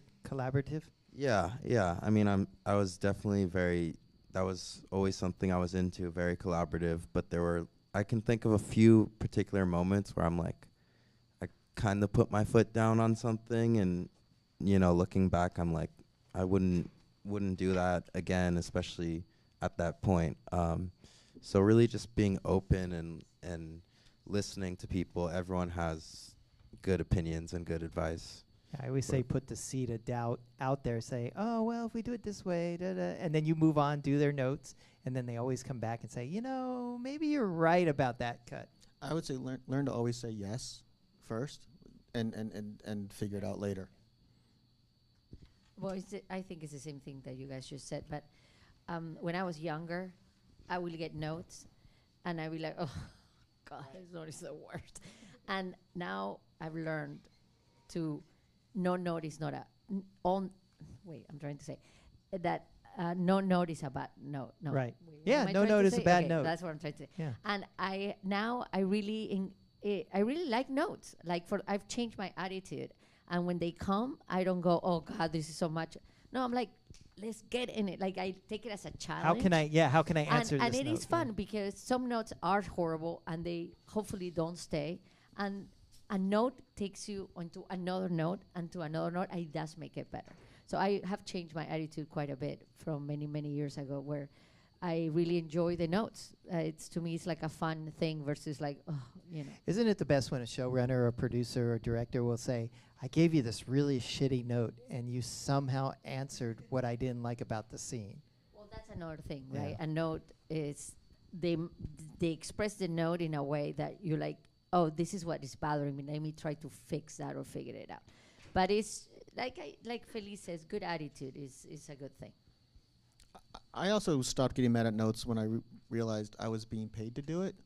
Like I've paid a lot of bills because I had to stay and do notes. Like that's not a bad Overtime thing. notes are the best. Oh my God, is there? Well, you're always like refining. Take the mic. Borrow Brian's. You're just always refining at every given point. So any experience is, going to help that notion. I always try to polish my cutting with their notes. So it's not like getting in there and just doing their note. It's like, well, I didn't like this spot over here in this scene, so I'm going to polish this thing, take care of their note, and then move on. And it shows you more ways that it could, you could get to your end result. It's like there's no correct way. It's just whatever fits best for the show. So you started by doing what you thought was best, and then you have to learn how to read a note, and also know how to foresee what could be the end result, or why are they suggesting this. If it's off the wall, okay, well there's a rhyme and a reason for it. It didn't come out of nowhere. Right. Does that answer your question? It does. I guess one thing I would add to it is sometimes when dealing with notes, the challenge of solving a note can be a result of something that wasn't achieved in production, and it's like, how do you talk about that without, like I said, it's your job to figure it out, to do your best. At the end of the day, do your best crack at it. You know what I mean? And if it's bad, it's bad. And you say, this is the best I can do with this spot. It's a problem, and this is why it's a problem, because I don't have the footage. I just had an experience just now where I definitely did not have the piece that they wanted. It was a cutaway. The director didn't shoot it. I always laugh at I those. don't go and say, oh, he didn't do it. Right. I just said, unfortunately, I don't have exactly what you want. I tend to do the note. I found a cutaway that was not very good, but I put it where it was intended, where my creator wanted it. And he goes, oh, God, thank you so much, but that's not going to work. But it all that showed that we try, versus me simply saying, we don't have it. And also, you don't want to throw anybody under the bus. You know, when Right, you say, right. I'm sorry, I don't have that show, they know that you're not the one directing it. So try your best. I did find something, and then another time I found something, and they liked it, and it stayed. Yeah, exactly. And you sometimes find those shots before before Always camera, look yeah, before camera before and after action, camera. yeah, Always. yeah, especially looks, yeah. Or maybe you address the note with ADR or sound or music. It might Yeah. not be as obvious as Yeah, you that's a think. good point. We don't have the shot. Can we do it in ADR? And a lot of times they go, oh, that's a good idea. Okay, let me write up the line for you. I'll get back to you. You know, in scripted, you can do camera tricks like reverse footage, slow it down, that kind of thing. And sometimes that'll get you out of the bind that you're in. And that's it. That's split screen. Yeah. Yeah, and that's the thing about you being a really good editor is trying to figure out the puzzle. I love nothing more than a locked off camera. 'Cause I can Yeah, do all right? kinds of fun For things split with that. screens? Oh, Yes, it's fantastic. yes. Thank you. Next question. Anything online? Step on up. Don't be shy while we check. Come on up. I'm trying to read your name tag. Oh, Sean. Sean. Hi, Sean. Hey, how's it going? So this is sort of speaking to what Sandra said earlier about, so essentially it's more about like balancing that little bit of extra time that is required to like, you know, stand out versus like home life. I mean, you know, I'm about to become a dad, and so I want to impress, but then also like I have to, you know, be there for the family. And so I don't know, I guess I'm just sort of asking like tips and tricks or ideas or thoughts on how you guys feel about trying to balance, you know, your home life, your social life with Home life is very, very important. You can speak to that. Well, first you should talk to any Popco after this session ends. But I think that you should do your job first. You should not feel bad that at the end of your shift that you were not able to do that scene. But what you can do is, and I did this with my assistants, during the week they didn't have time, and I will not cut the scene. Or if I cut the scene, I will not tell them. I would hide it. Because sometimes I would have to cut it just to make sure that if my director didn't call me and said, is that working? So I would cut it, but hide it. I would not put it in the bin. Do you know this? Do you know that- this?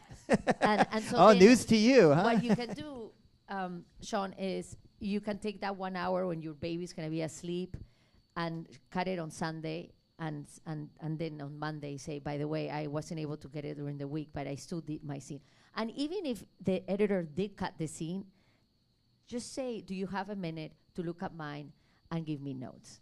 You know, so that alone just shows how much you do care. And another thing is, do not be afraid to switch editors, because if you get an editor that's sorry for my language, an asshole, and it's gonna like not even give you that time, you shouldn't be with that person. Finish the show and literally try to find yourself another, because I was in your position. So if I'm not understanding to wanna make you guys be like me, then it's better like try to find someone else. You had some advice that I want you to that you said to me, and that was on the personal scheduling your personal life with the schedule of a show. Can you speak to that real quick? Well, I was an editor in a TV show, and I have kids now, and they have a back-to-school night. So my creators, out of the blue, got up and said, oh, I have back-to-school night. I got to go. And I was like, I was so stressed out about my back-to-school night. So that day I realized, well, we're equal people. Not because you're the creator and I'm the editor. I don't have the right to also go to my back-to-school night. So I learned very quickly in that show. I will go to my post supervisor, and I sat with him, and I said, this day, during this chunk, I'm not going to be here. And I decided not to ask. I just decided that I will tell them. Nicely that, tell. you know, by the way, I'm telling you in advance that this day I won't be available. Or let's say I want to let you know that this day my kid is going to his first dental appointment, and it's important to me. And people need to understand that we're all equals, and that obviously the day that you're locking that night, if you made a dentist appointment, well, switch the dentist appointment. But I think it's very important for you guys to feel that you are all equal, and you those certain special things you can bring it up. But at the same time, really pay attention to the schedule and Ab- try not absolutely. to like you create the week, conflicts. The week that your editor is, you get dailies. Make all your appointments that week, because you can tell your editor, by the way, I'm gonna get your dailies done, but I have an appointment at 3 p.m. I'll be gone from 3 to 5, and I'll be glad to work a little extra but because we were parents too, right? Like, I'm a parent, and you're hoping that what goes around comes around. So don't be afraid to I think things have gotten better. When I was younger, nobody knew I had a kid. I hid it because I was afraid that they would think that I will put That's my a kid. weakness. Yeah, Yeah. that as a mom, I will, drop my cutting room and go save my kid.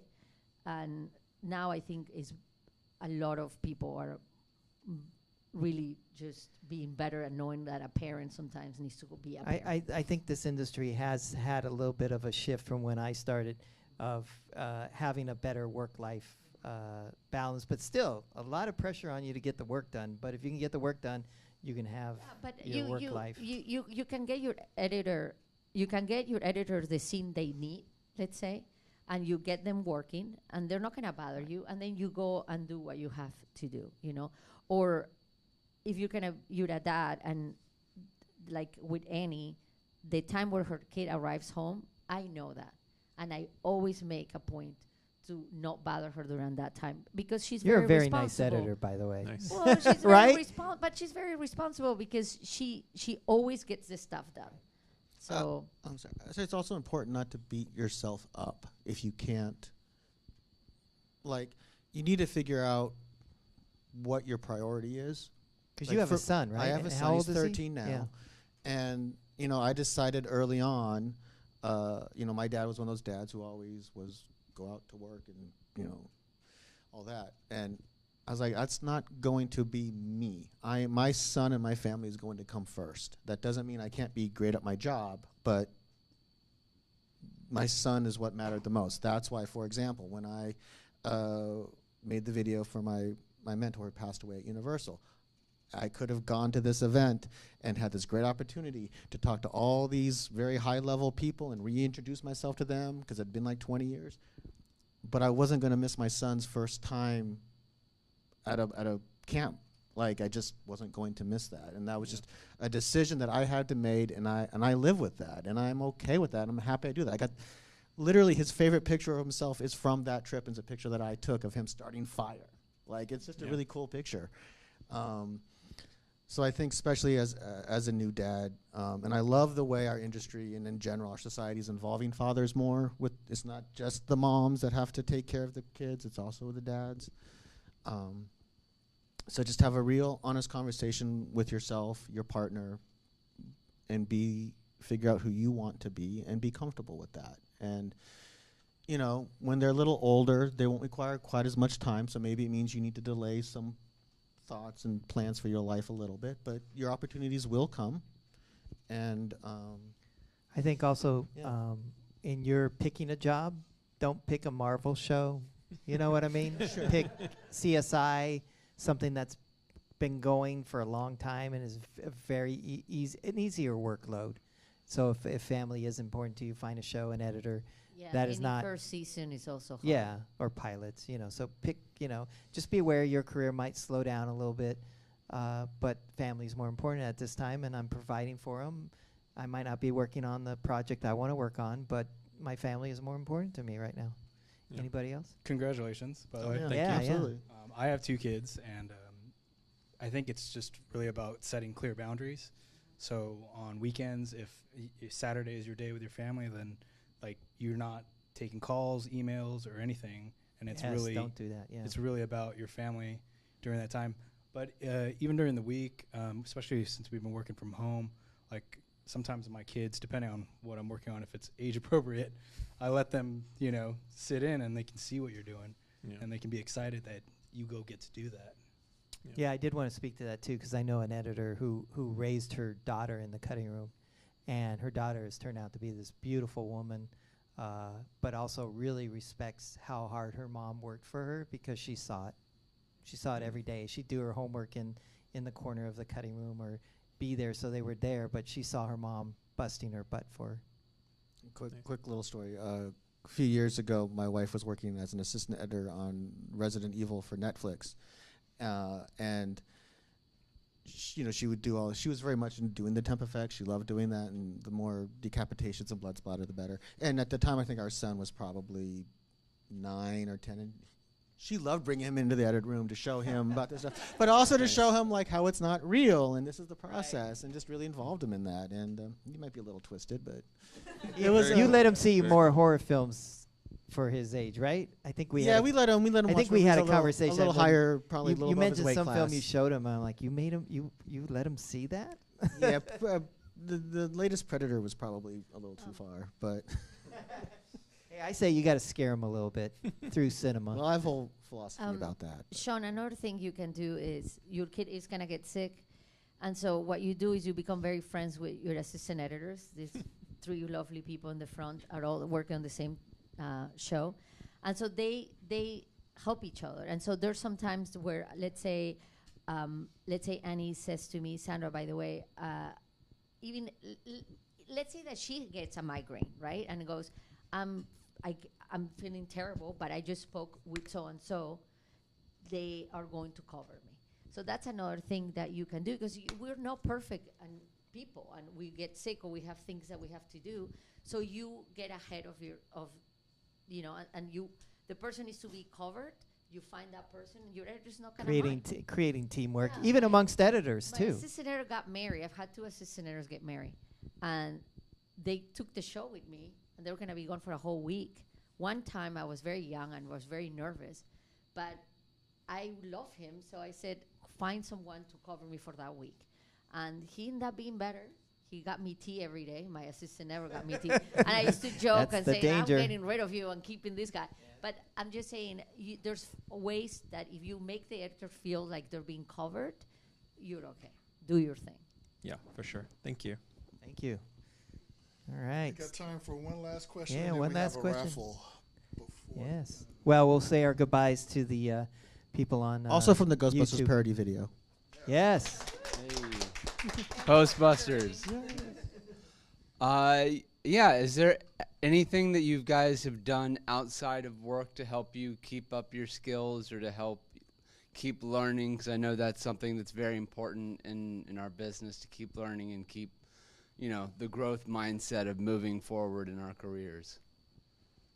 Go ahead. I have. Yeah. So I guess it's been about 8 years since we did this. My friends and I, we're all different levels in this industry. We all kind of want to do something a little different. So we thought, well, let's start making our own anthology horror series. And the plan was this. It was 6 of us. It was 3 couples. We each chip in $100 towards it. We do 1 per month.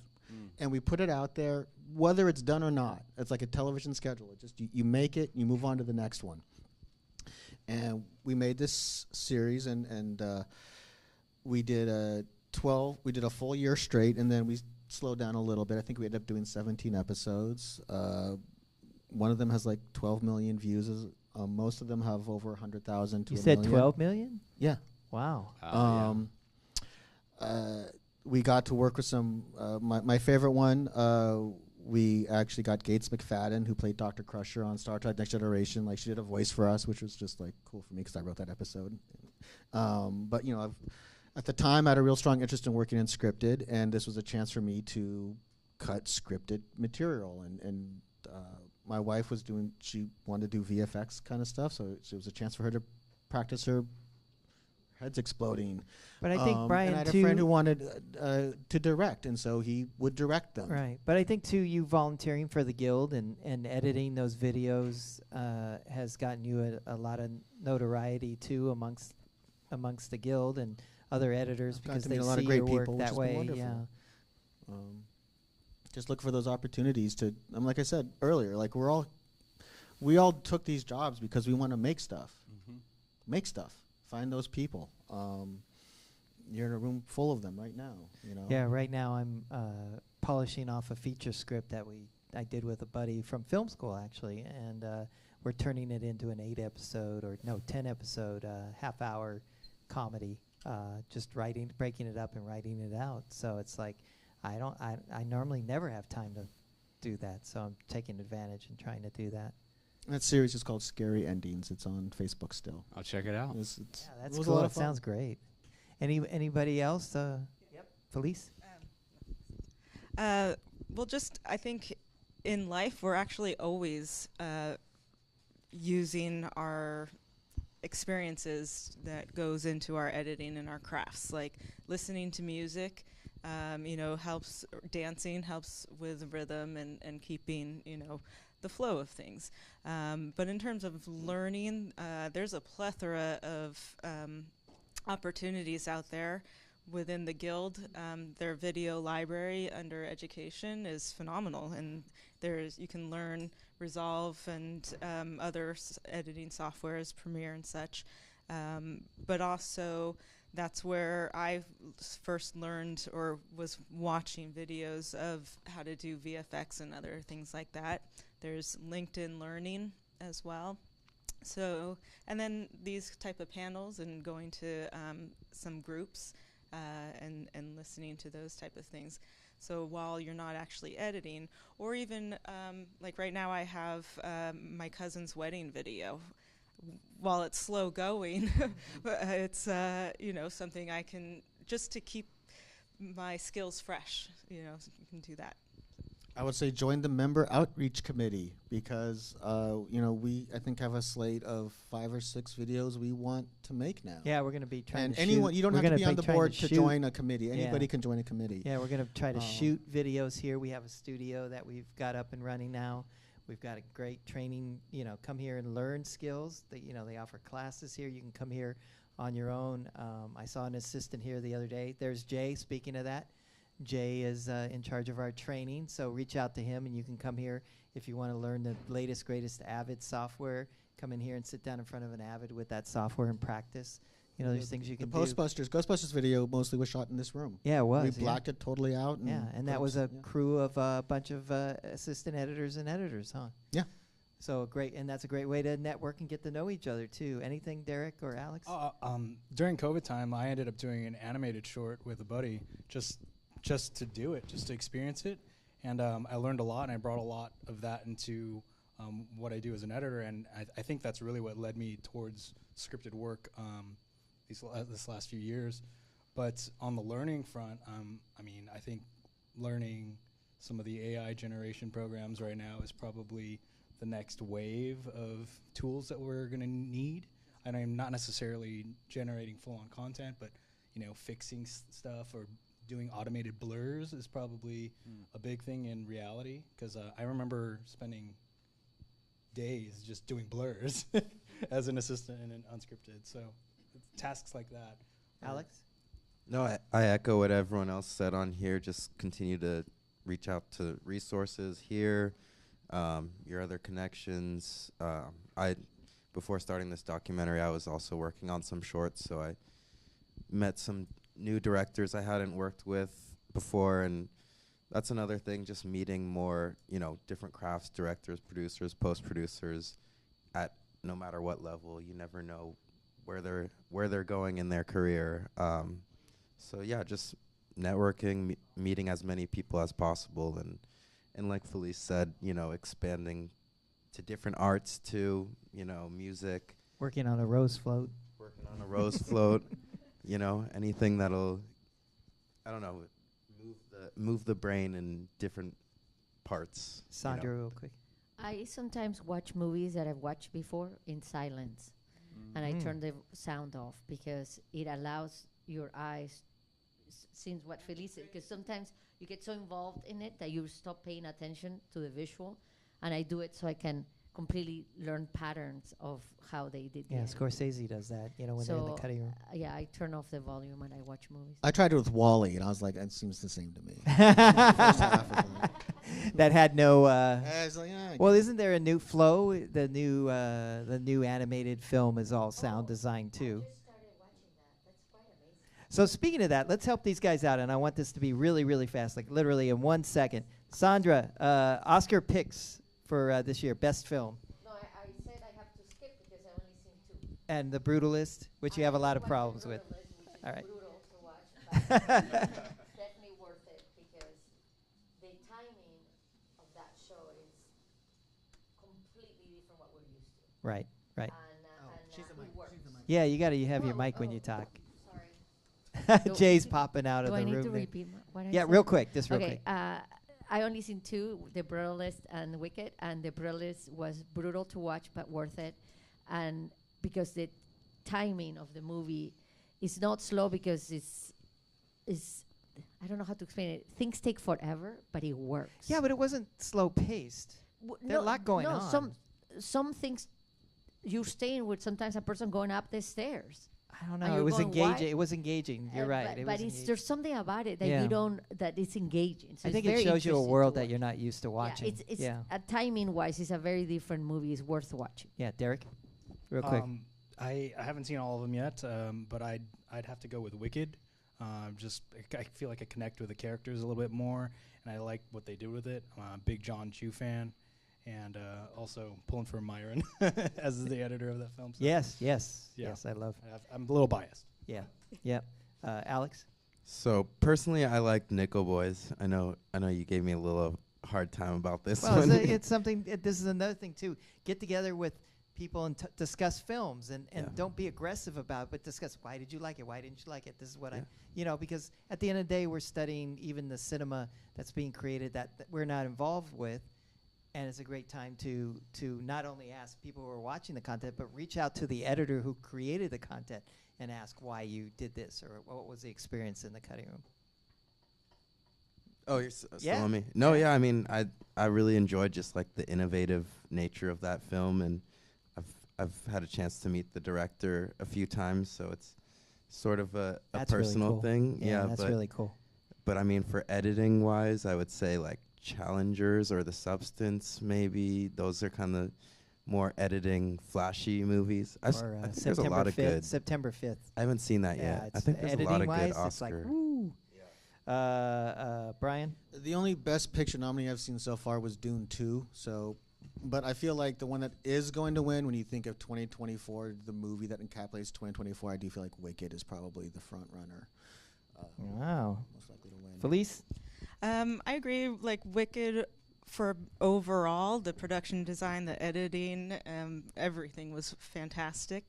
But I really appreciated The Substance, both cinematically and editing style-wise, and the acting we can was debate superb. the ending of that film. What's that? The first hour was good. The ending. Right. I did have one other token of advice for assistants, especially in unscripted, who are trying to get into the editor chair anyhow, or any which way, is you can totally go through interview bites and pull reaction shots, or in any of the scene work. This is one of the first things I would do is while watching the scene down, I would take selects of each character or cast member and pull all of their reaction shots. Put the funny ones here, making a wincy face there, and that way it's so much easier and faster to pull for when you're creating the scene. Real quick to piggyback on that is blooper reels. Yep. Take control of that. Look for those blooper. You guys are going through the footage. Pull all those blooper reels. Put that blooper reel together, because I guarantee you will be the celebrity at the wrap party. Exactly. And you want to talk so many times. A lot of my blooper reels ended up in the final movies, and I had all the celebrities coming up to me and just telling me how great the stuff was. So it opens up some doors to you there. And with that, I want to thank you all for coming today. Thank you. Thank you to our amazing panel. I think there was some good advice. Special thanks. I want to thank Sean Linnell, Membership Outreach Committee, Helena, and I'm forgetting the other, our staff here at the Guild. F. Hudson Miller, who is our Vice President of MPEG. He helped. We just got these mics in, so everybody can have their own mic, and he helped us get that up and running. Of course, Jim Turner, who is in the control booth as we speak. He is truly the wizard behind the door. My name is Eric C. Anderson. I love to edit to live. I hope to see you. I hope you win all your Super Bowl bets in a few hours here. But more importantly, also your Oscar pools. So I guess that's it. Good night, Internet. We're going to everybody stay in your seats. We're going to do a raffle real quick. But say goodbye to YouTube. Bye, YouTube. Bye, YouTube.